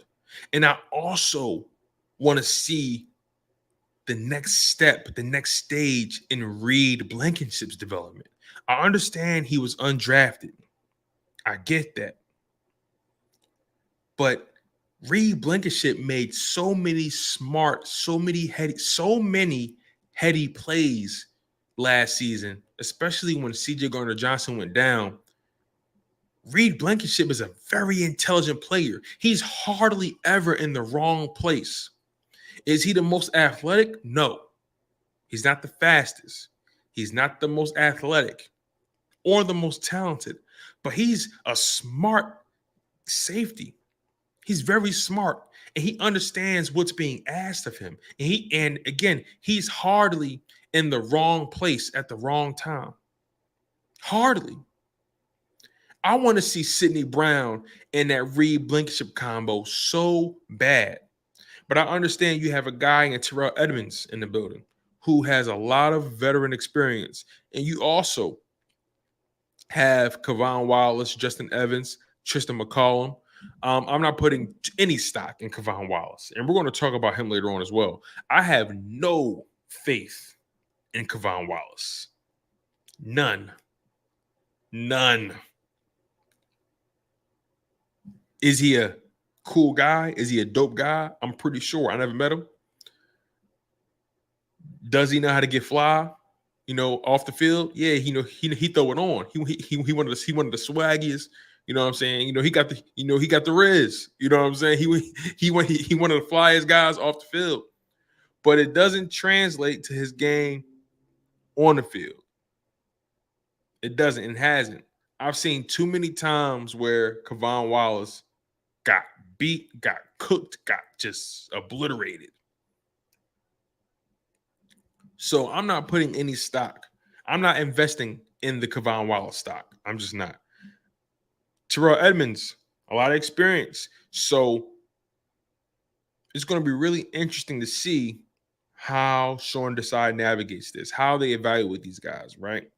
Is it possible Sidney Brown can overtake Terrell Edmonds? Because they both played the position similarly. They're both box safeties in a way. But Sidney Brown, man, I'm excited about that, brother. I'm excited. He comes from a very, very good program out of Illinois that's known for the defense. He was recruited by Lovie Smith, a defensive guru in this NFL. So I need to see what that Sidney Brown Reed Blankenship combo looks like. I think just be again, training camp is here, and if I had to roll the dice, I have a hard time believing the Eagles are going to put an undrafted guy out there and put a rookie out there. But if they're playing well and they're showing that they're stout and they know what they're doing and they know what they're seeing, how can you bet against it? So I'm going to bet that starting out, I believe that by week 1, the starters are going to be Reed Blankenship and Terrell Edmonds. And then I think you're going to see Sidney Brown being thrown onto that field slowly but surely.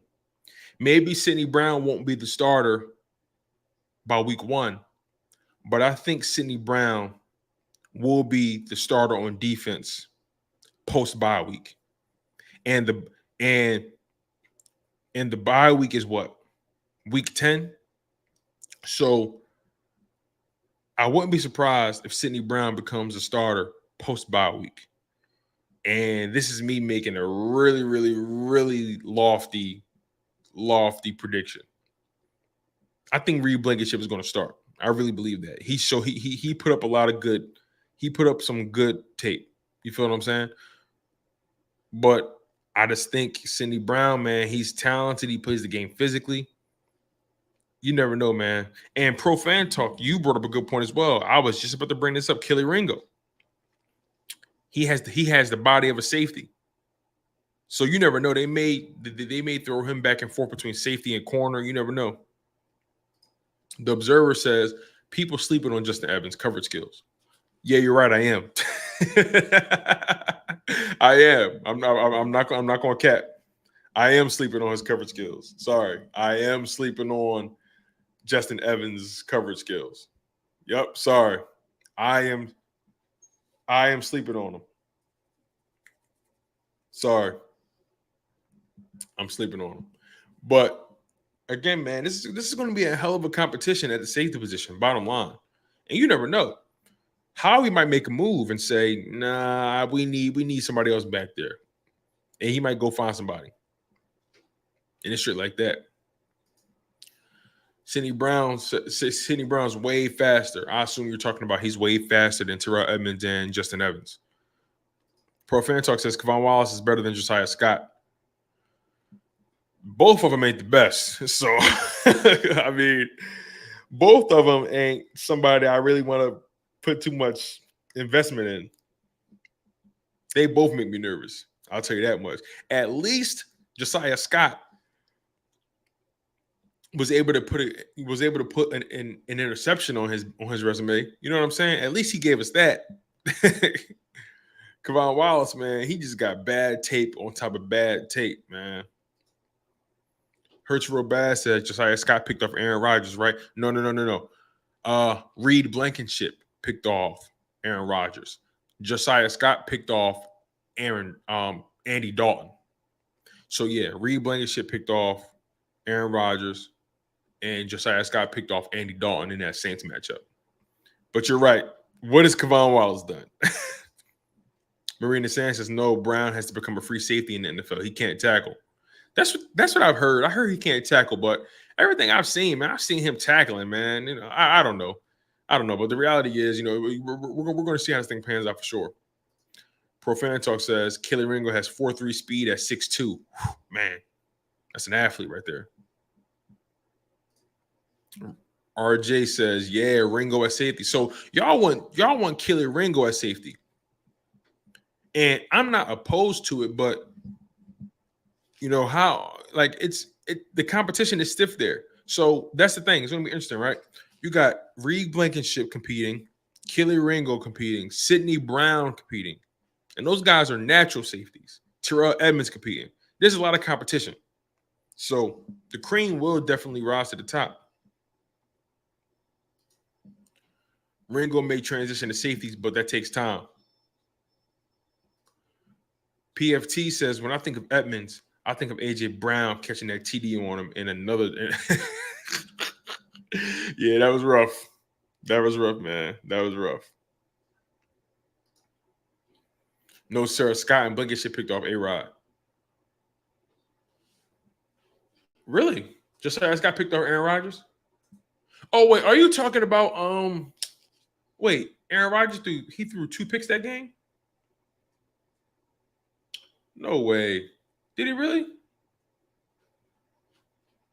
Let me check these stats. In 2022, Josiah Scott had 2 interceptions. Okay, let me see. Now let me go to the game log. Just give me a second, because you might be right. I only remember Reed Blankenship because his was his was exciting. Let me see. Let me go to the game log. No worries. Green Bay. All right. Let's see. Oh, you're right. You're absolutely right. Hurts real bad. You're right. I apologize. You're right. I completely forgot Josiah Scott picked off Aaron Rodgers. I completely forgot about that. My bad. So yeah, Reed Blankenship and Josiah Scott picked off Aaron Rodgers. They both did.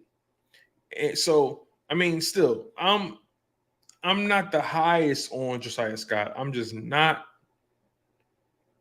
because he makes me nervous in coverage. But he does have moments where he can make a play for you. He can catch the ball. I'll tell you that much. He can catch the ball for sure. But still, if I could help it, I'd rather have Avonte Maddox on the field than Josiah Scott. That's just me. Hurts says it's easy to forget a Josiah Scott sighting. Yeah, you're right. Sometimes you want to forget. That's the thing.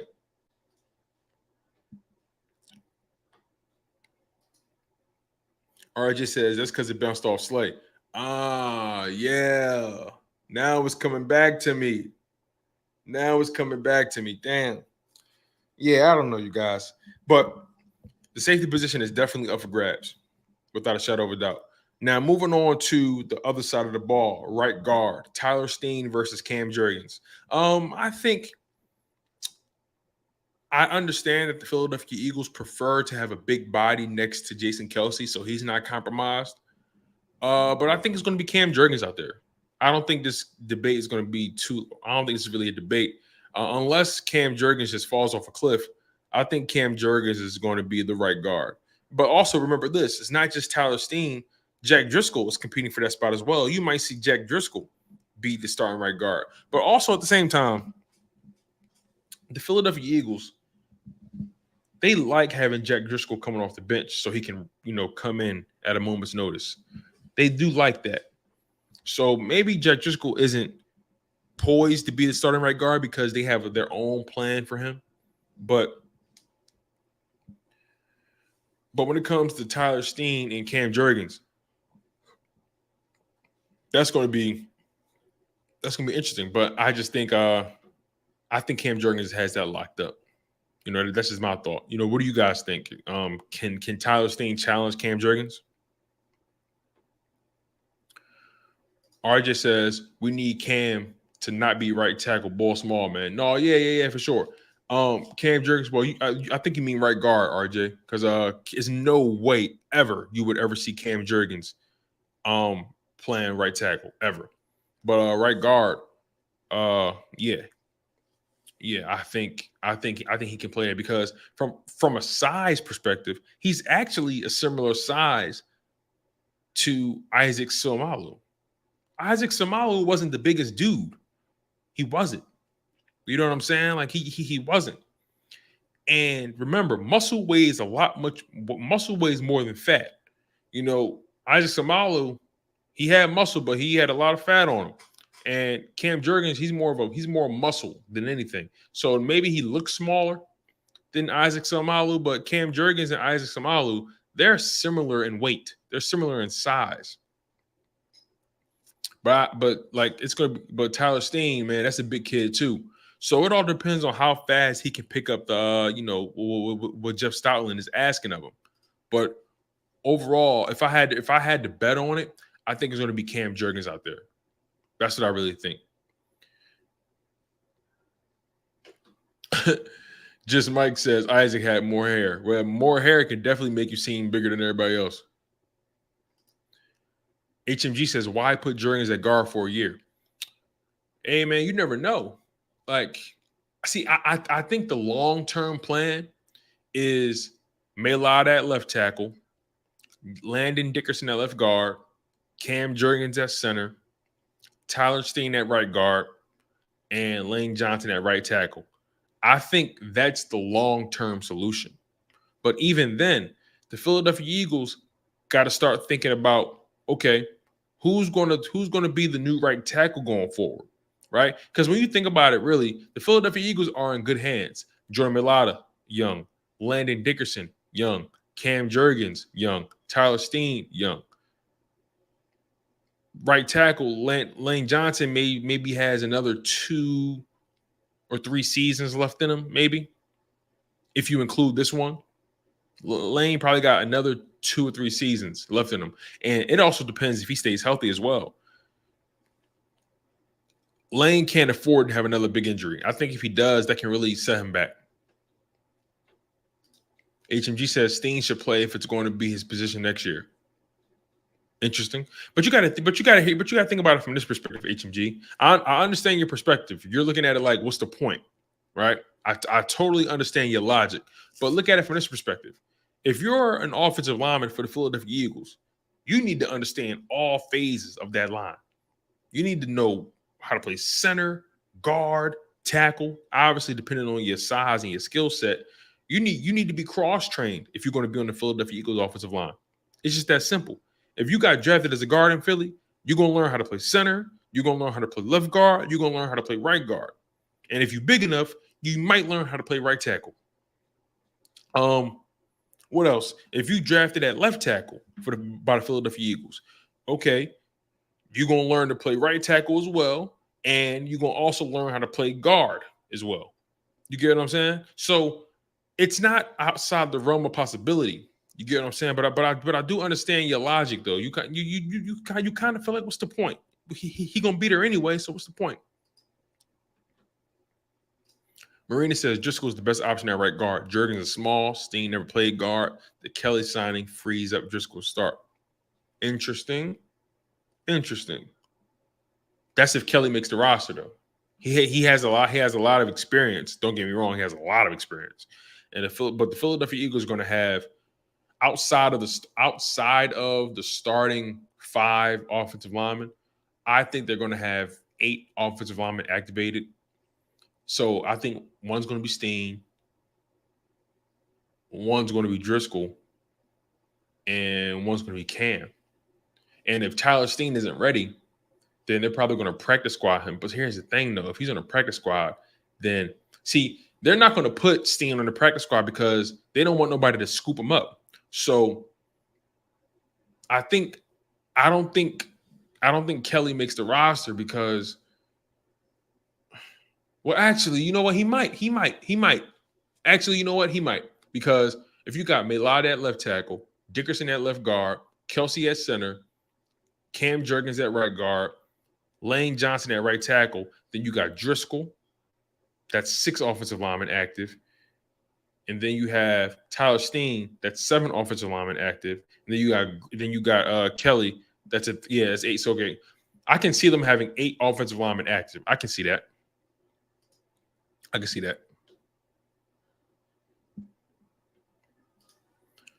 Marina Sands says, no rookie is starting on the line without a year of stoutling you. If he does, Jalen won't make it through half the season. You may be right. You may be right. RJ says, Lane playing until he's 40. Can you imagine Lane Johnson playing until he's 40? Lord have mercy. But yeah, you guys, overall, it's going to be a hell of a battle for that guard spot for sure. Let's move on to slot wide receiver. And this is the part of the talk where you guys might get mad at me because I am not high on Quez Watkins right now. I'm just not.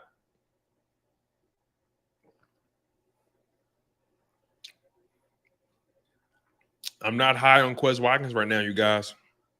Some of y'all might feel differently, but I am not high on Quez Watkins right now. And is there really a reason to be? Is there really a reason to be high on Quez Watkins right now? Because if you ask me, that brother got a lot of soul searching to do. And PFT, I'm so glad you brought up Deion Kane. Deion Kane was on this roster last year in the preseason, and he was catching everything. He was standing out in training camp. So I was kind of mad that we didn't keep him or find a way to keep him. But here's the dope thing. About Deion Kane. He's been playing football all year. He was playing in the USFL, and he was making plays. And I think he also won the USFL championship. He won the USFL championship with the Birmingham Stallions, and he was the MVP of the game. He had like over 170 yards total. He had over 170 all-purpose yards, 3 touchdowns. 70 of those yards, I think, was on 4 catches. The rest of the yards was kick return. He had over 600 yards in kick return. Throughout the USFL season, he was productive. He was very productive for the Birmingham Stallions. So he gets another crack in the NFL with the Philadelphia Eagles. And if you ask me, I think he needs to be given every opportunity to challenge Quez Watkins. Same thing with Olamide Zaccheaus. I think Olamide Zaccheaus, I think Deion Kane can challenge Quez Watkins. Quez Watkins' only saving grace is his speed. Am I wrong or am I right? Am I wrong or am I right? The only reason Quez Watkins is still on this roster is because of his speed. That's it. Not his hands, not his route running ability. None of that. Not his ability to separate, just the speed. That's the only reason he's in pole position for the slot wide receiver spot. And also, this is a contract year for him. So will he come in motivated? It's a possibility. He could definitely come in being one of the more motivated guys in the room. But Olamide Zaccheaus, he's on a 1-year deal too. So he's in the contract year. Deon Cain, he's trying to make this roster. He's in a high stakes situation. So all three of those guys are going to bring it. And I don't know if Quez Watkins can handle the pressure, because Quez Watkins has not handled pressure well in the past. Has he or has he not? He's not handled pressure well in the past. And the thing is, though, both of those guys are very young players. Quez Watkins and Olamide, they're very young players. Quez Watkins is 25, Olamide is 26. But Olamide was productive last season. He played his role as a slot receiver. Like, Quez Watkins had that 1 year with Devontae Smith, when he took over for Jalen Reagor, who sucked, and he had an okay year, 43 catches, 647 yards in 2021, only had 1 touchdown. But in 2022, he regressed mightily. 33 catches, 354 yards, 3 touchdowns. So he had more touchdowns but less yards, and he just wasn't a factor. He just wasn't a factor. So look, I'm not on Quez's hype train right now. I'm just not. Quez got in his feelings when the tape don't lie. That's a fact.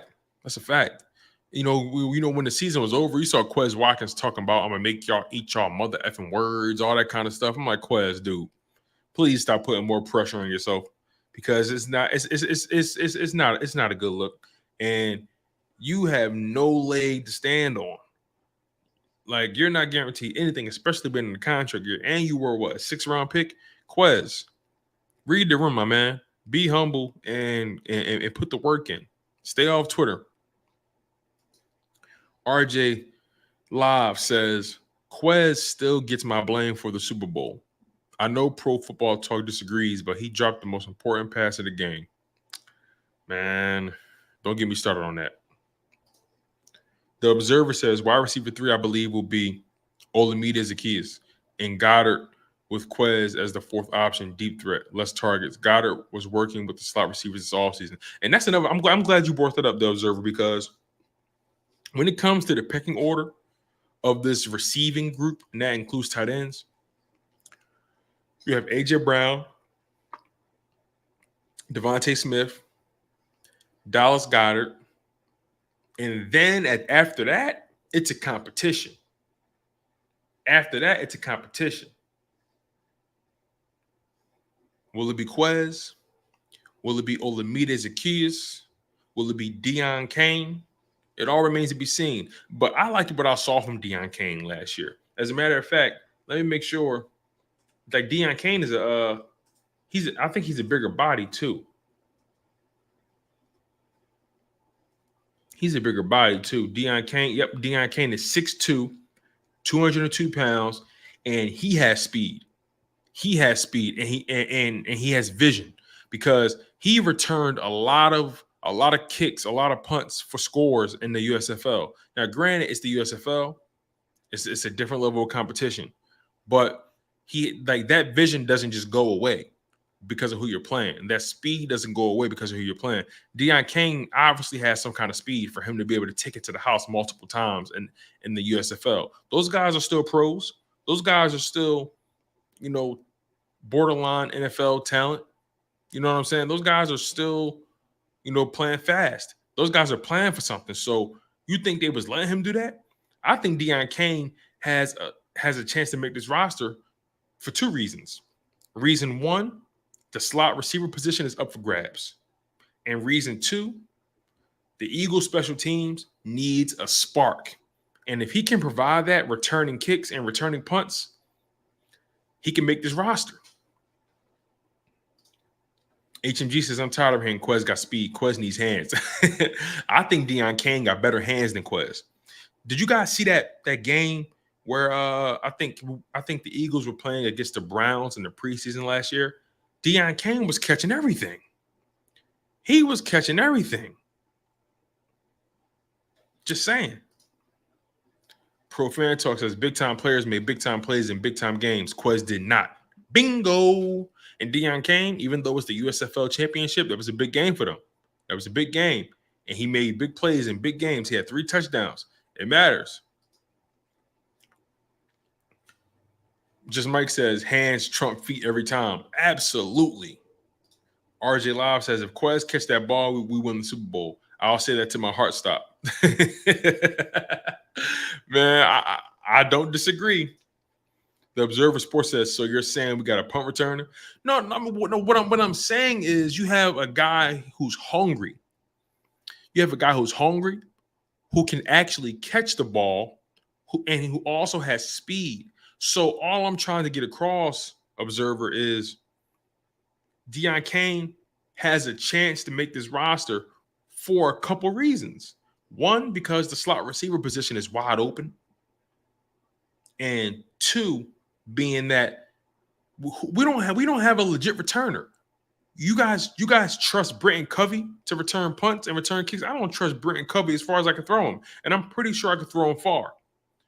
So all I'm saying is Deion Kane put up over 600 yards of return yards. And he missed games in the USFL. And they don't play as many games as the NFL.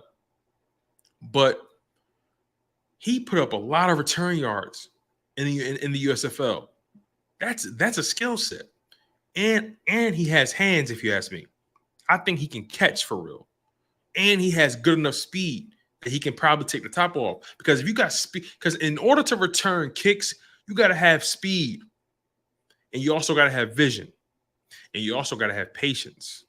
So those are some good traits to have. And those are all traits I don't believe Quez Watkins has at all, except for the speed. Because look, here's another thing, right? Quez Watkins can't return kicks or return punts. He sucks at it. All that speed, and he can't return a damn kick. So speed isn't everything. Speed is not everything. What's good is speed if you don't know how to use it? You feel me? What good is being fast if you don't know how to hit the brakes when you need to? It means nothing. It means nothing. PFT says no more crash test Covey. I like that. Crash test Covey. Somebody put that in a t-shirt. Sorry guys about the internet connection. I know the Wi-Fi is a little bad right now. If you guys just hopping in, I appreciate it so much. Sorry about the glitchiness. Y'all know this Texas Wi-Fi. This Texas Wi-Fi ain't the best. I got Spectrum. if you live in the Texas area, if you live in the Texas area like I do now, you know that Spectrum ain't the best. But hey, listen, man, it gets by. It's better than what I had before when I first came down here. So I appreciate you guys for staying locked in on the content despite the internet glitching.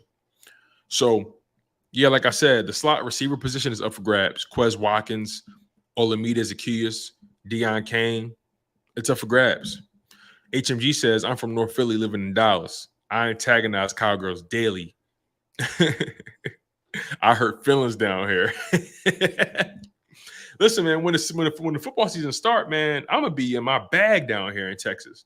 I ain't pulling no punches at all. Drew Johnson, what's good, my boy? Good to see you again, man. Glad you're here for the content, my guy. I appreciate you. We've been live for a while. Time is flying. I haven't even thought about it. HMG says, get Frontier is better. Is it?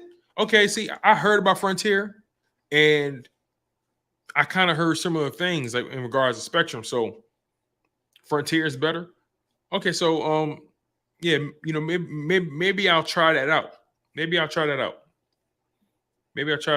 See, when I first got down here, I needed internet right away. So I had started out with the T-Mobile 5G internet that they sell now, and that shit sucked. the T-Mobile 5G internet, like that they sell the home internet, is trash. Unless you're in like the perfect area, it sucks. So I didn't like the T-Mobile 5G internet. I just didn't.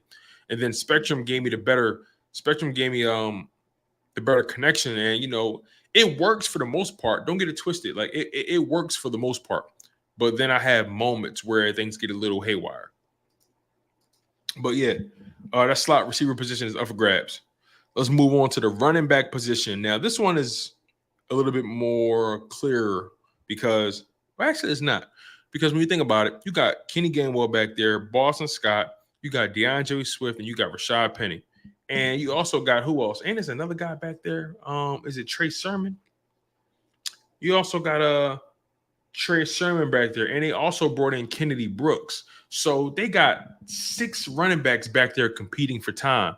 Obviously, DeAndre Swift, and I honestly, DeAndre Swift is going to make the roster. That's not a question. DeAndre Swift is making the roster. Rashad Penny, talented, but can he stay healthy? Can he make it through training camp? That's a big question. Can he make it through training camp? And then Kenny Gainwell, can he take the next step? Kenny Gainwell, in my opinion, did not improve last year. He didn't improve from year 1 to year 2. I just don't like, you guys correct me if y'all saw something different. I saw the same player, just with different opportunities. Now, did he have some moments in the playoffs? Yeah, for sure. But overall, Kenny Gainwell didn't take his game to the next level. So it's a lot of pressure on him as well. And you're right, Sands. On the depth chart right now, it's Swift first, Kenny Gainwell, then Rashad Penny, then Boston Scott. Boston Scott is going to always have a place on this roster. That's just what it is, man. Boston Scott is a guy who's always going to have a place. Like, as a matter of fact, you can make an argument. You can make an argument that Rashad Penny and Boston Scott are the ones competing. Like, DeAndre Swift is making the roster. Kenny Gainwell is making the roster. Rashad Penny, Boston Scott, Trey Sermon, Kennedy Brooks, those guys are competing. That's the fact. That's the fact.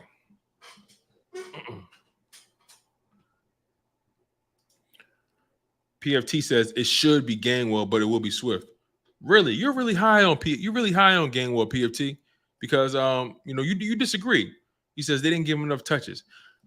I feel you on that. Miles Sanders was having a hell of a season, though, so it's kind of hard to really go against that. But still,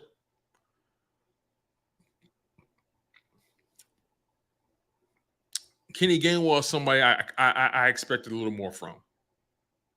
You know what I'm saying? That's all I'm saying. I expected more from him, and I will say this though about Kenny Gainwell. He has traits that I like. I personally believe Kenny Gainwell had better vision than Miles Sanders. I also believe Kenny Gainwell was a smarter runner than Miles Sanders as well. But Kenny Gainwell isn't the biggest, so it's going to be interesting to see. No. I get where Marina. I get where you guys. I get where you guys are going. But he always ran hard. What I'm saying is, like, I just felt like I don't know. Maybe I expected more. Maybe I expected more, right? And PFT, I'm definitely going to lean on you for this because you played in the league before. You played in the league, so I'm definitely going to lean on your expertise. He says it's not about rushes; it's about touches. Plus, Gainwell is the only running back not coming off injury. That's a really good point. He's not. But you're right though. I agree. I'm in this new NFL. I'm totally with you on that, PFT. In this new NFL, it's not about rushes. It's about touches. How many touches can you get? Like, even when I evaluate running backs now, I'm not just looking at your rushing yards. I'm looking at your receiving yards. And look, all running backs play the position differently. Some guys are more so runners. Some guys are more so catchers. Some guys can do both. But when I'm looking at running backs now, I'm looking at rushing attempts. I'm looking at receptions. I'm looking at rushing yards. I'm looking at receiving yards, because you guys running backs got to be able to do more than just run to stay in the league, to keep a job. You got to be able to do more than just run. You got to be able to catch the ball at the backfield. So I'm with you on that, right? It's not about rushes, it's about touches. And Gainwell didn't have that many touches last year. As a matter of fact, let me double check how many touches he had. I don't think he had more than 100. For being honest, I don't think he had more than 100. So last season, Kenny Gainwell only had, his touches went down. His touches went down last in 2022. So in his rookie year, he had 101 touches for 554 yards from scrimmage and 6 touchdowns. So that's not bad for a rookie season. And in 2022, he only has 76 touches. And remind you, both seasons in a row, he averaged over 5 yards per touch. So I definitely get where you guys are coming from. Like, I get what you're saying. I think he has better vision than Miles Sanders. I always felt like he ran harder than Miles Sanders. Sorry about the glitching, you guys. I really am apologizing for that. I really hope it's not really interfering too badly with everything. But I do believe he ran harder. He ran harder than Miles Sanders. He ran, he had better vision. I do believe that. I don't know. Maybe my expectations were a little too high on Gainwell. But overall, 76 touches, average 5 yards a touch, 409 yards from scrimmage, 4 touchdowns. I mean, you did the best you could with that, man. Did the best he could with it. But I think it's going to be Swift 1. If Penny can stay healthy, it's going to be Swift 1, Penny 2, Gainwell 3. But it's going to be situational. That's the bottom line. It's going to be very, very situational. It's going to be very situational. So before we get out of here, you guys, I want to have a little fun. Before we get out of here. I want to ask you guys a question. Who is the least trustworthy Eagles player on his team? I want you guys to think about this. Who is the least trustworthy player on this Eagles roster? Which Eagle do you trust the least?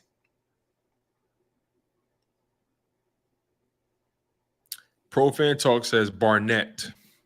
He's on my list, by the way. I got a list of 4 guys on this roster that I don't trust at all. Just Mike says Sippos. Drew Johnson says Sippos. Okay. If you guys are just joining the live stream, the question is, who do you trust the least on this roster? So far, I see Barnett and I see Sippos twice.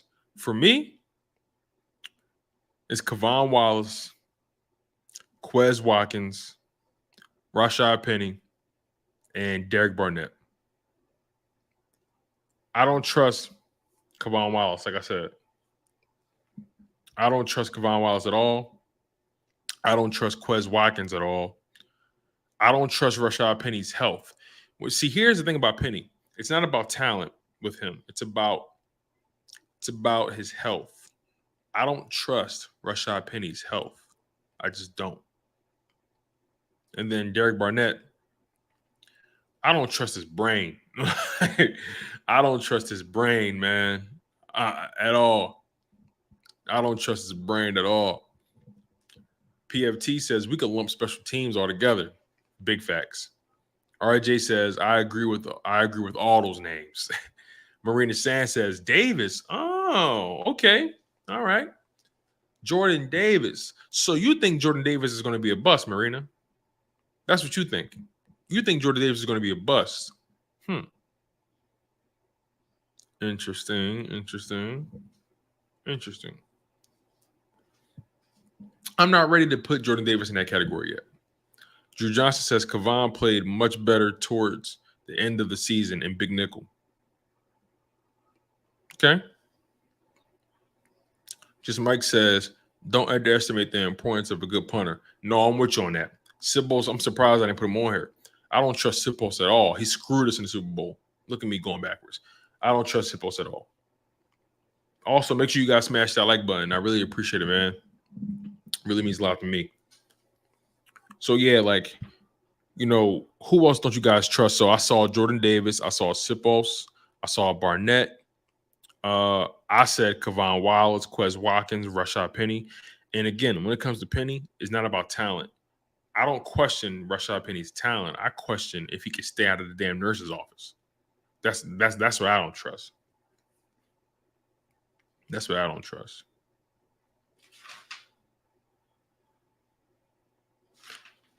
Let's play a game, y'all. Let's play a game. Let's play a game.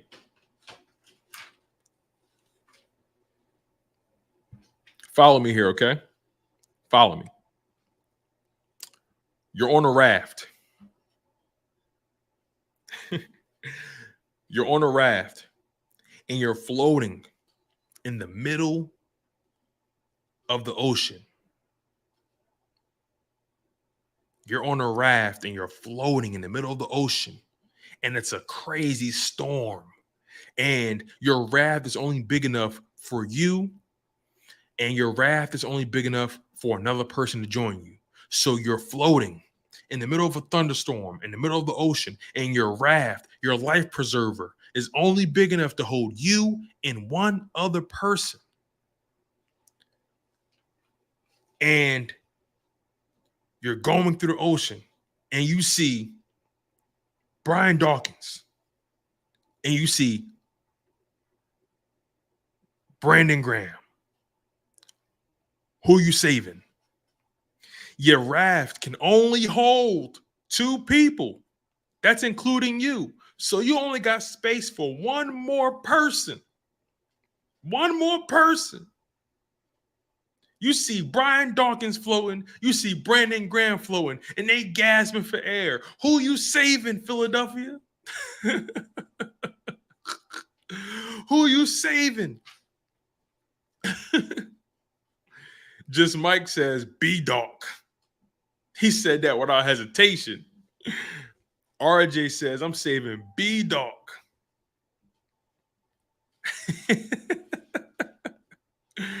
Oh my God. And look, I don't mean to put y'all in this compromising position, but we're gonna have some fun before we get out of here, man. We've been live for 2 hours and time been flying, man. But Drew, yep. Y'all see what Drew said? Drew talking about is it food on the damn raft? Drew, you drowning in the middle of the ocean. You worrying about food, Drew? You know what, for you? Okay, it's food on the raft. Yes, it's food on the raft, but there's only enough food and there's only enough space for you and one other person. Who you saving? Brian Dawkins or Brandon Graham? And I need answers from all of y'all. And I know some of y'all taking y'all time. It's 14 of y'all in here. And I need an answer from all of y'all. Who are you saving? Brian Dawkins or Brandon Graham? And we're going to do this for a little bit. I have some pairs that I want you guys to choose from.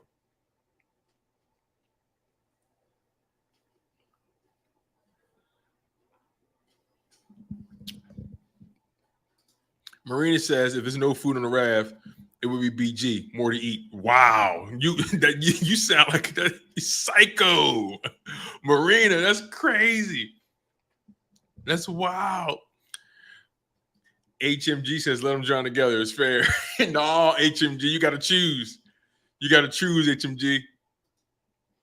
Just Mike says, how about Devin Caney? Oh, my God. Y'all the worst. I can't stand y'all. Pro Fan Talk says, I'm saving whoever has the oar. Oh, get a PFT. I'm gonna give you a pass because you're compromised. I'm gonna give you a pass because you're compromised. I'm gonna give you a pass because you're compromised. All right. I'm gonna give y'all something else. You're on a raft. Remember, on this raft, you only got space and you only got enough food for you and one other person. RJ says, yo, it was a discussion who was the best coach Eagles had. I had Doug, but a lot of people had Andy. I got to ask, why is Andy everybody's favorite? Bull waited till he was in KC to figure time out. Yo, RJ, I feel you on that, my guy. I understand Andy Reid laid the foundation, for how we do business today and how we build teams today. But, Doug got the job done. So I got to give it to Doug. But anyway, you're on this raft. Drew Johnson says BG. Okay, all right, cool. There we go.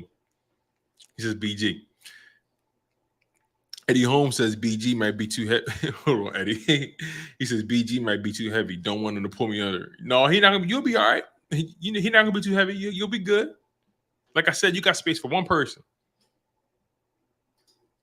HMG says, I'm saving the one who got us the first bowl. So say his name. Say his name, HMG. So I got another one for y'all. You're on a raft and you're floating in the middle of the ocean in a thunderstorm, and you only got enough space and enough food for one person. And you see Michael Vick and you see Jalen Hurts. Who you saving?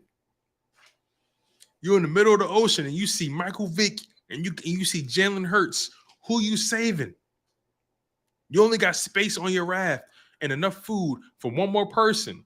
Michael Vick, Jalen Hurts are drowning. You only can save one. Who are you saving? Who are you saving? Somebody save me. I love Smallville growing up. Smallville was at work. So Drew Johnson says Hurts. Eddie Holmes, Hurts. RJ Live, Hurts. Man, I'm sorry, bro. That's my young boy. I dig it. No, I feel y'all. I ain't mad at it. So we got 3 Hurts in the building. That's kind of easy, ain't it? Nothing against Vic, but that's kind of easy for y'all, ain't it? I ain't make it hard. Oh, HMG says Vic. Oh, we got a contrarian. Just Mike says Jalen. Okay. All right. Who else we got? I see Hurts, Vic, Hurts. Drew Johnson says, nah, not easy. Oh, man. Eddie Holmes says, roll tide. All right, I got another one for y'all.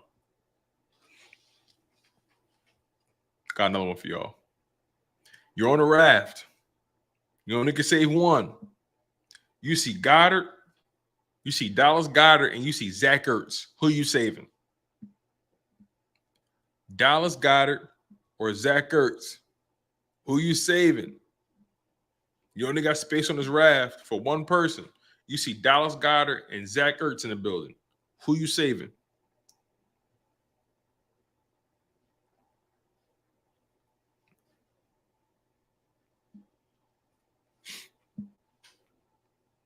Who you saving?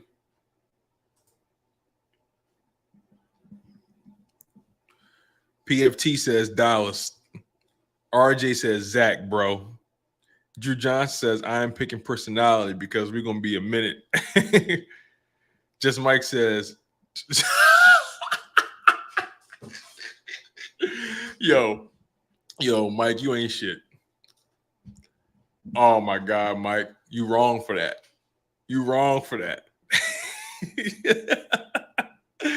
Yo, Mike, you wrong for that. Oh my God. I can't with y'all, man. Eddie Holmes says Dallas Goddard. HMG says Dallas Goddard. Drew Johnson says Dallas Goddard. PFT says Dallas Goddard. RJ says Zach. Drew Johnson, man, y'all funny. No, Mike is funny though. He talking about Jody Mack or Big Sills. That's funny. That's messed up, man. I like both of those guys. Man. That's not cool, man. That's not cool. All I'm gonna say is, sorry, J Mac. That's all I'm gonna say. Sorry, J Mac. Oh man. Marina says, Ertz, since he my neighbor's nephew. What? That's crazy. All right, I got another one for y'all. I got another one. Okay, I'm see. I got a good one. Okay. You're on a raft. You only can save one person. You only got space for one person on this raft. Remember, you're in the middle of the ocean. You only got enough food and you only got enough space for one more person. And you see Darius Slay and Asante Samuel. Who are you saving?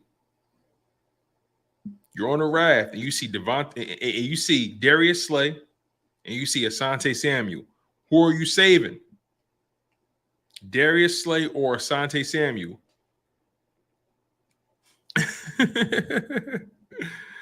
Oh man, Pro Fan Talk says for the price of all these rafts, you should have just bought the boat. But the problem is the boat crashed. And now all you got is a life raft. RJ says Samuel. Just Mike says big play Slate. Okay. Interesting. I feel like I'm going to see a lot of split decisions on this one. Darius Slate or Asante Samuel, who y'all saving? You're on a life raft. You only got space for one person. You only got enough food for one more person. Remember, you're on this raft too. HMG says Asante. Eddie Holmes says, before I got here, I was watching from 10,000 feet. Who said this? Oh my God. That's funny. HMG says Asante. Man. I might choose Asante too. Excuse me, you guys. Sorry about that. Oh, yeah. So, yeah, man. No, that was fun, though. That was fun, man. All right, so look. Before we get out of here, you guys, I got one question and one question only. Remember, training camp is here. The football season is about to start. I got one question.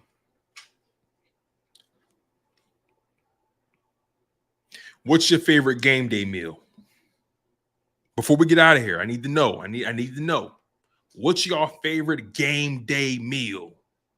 What's your favorite dish to cook or eat on game days? Do y'all got rituals? Do y'all got like certain things y'all buy? You know, traditions? What's your favorite game day meal? I need to know. Because for me, I'll tell you right now, I'll order me some buffalo wings. If not buffalo, well done. It got to be well done. Well done buffalo wings, pizza with grilled chicken topping, pepperoni, spinach, and buffalo sauce. Well done. I like my pizza crispy. I like thin crust pizza. I'm a thin crust pizza guy. You know what I'm saying?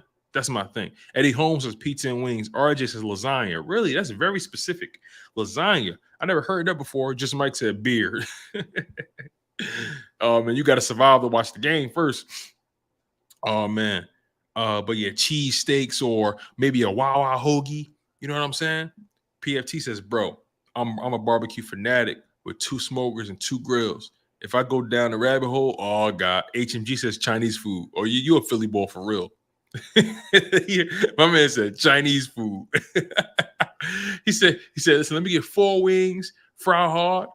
Let me get 4 wings, shrimp fried rice. Pink lemonade. Don't forget the ice. Poke a hole on my top. Yo, oh my God. I ain't had Chinese food in a minute. Chinese food sounds good about right now. Actually, no. Do y'all count Panda Express as Chinese food? I love Panda Express. I ain't gonna lie. But overall, though, man, favorite game day foods, man. I love some good barbecue, PFT, man. Don't get me started. So, man.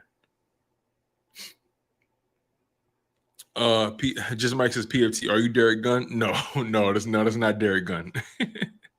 That's not Derek Gunn, y'all.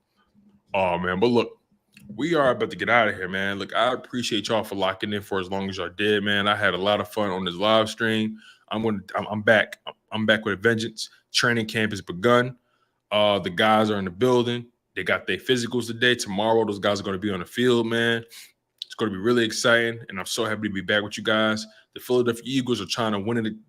They're trying to run it back. They're trying to run it back. They got unfinished business, and I'm just grateful to be along for the ride with you guys. So make sure y'all smash that like button. Make sure you guys subscribe to the channel. I appreciate y'all so much. I'm your guy, Tone DeShields II. And you guys were locked in on the Chalk It Up Sports Network, where no matter if we win or if we lose, we just got to charge it to the game. One love, stay humble, stay healthy, and most importantly, stay hungry. Peace out, you guys.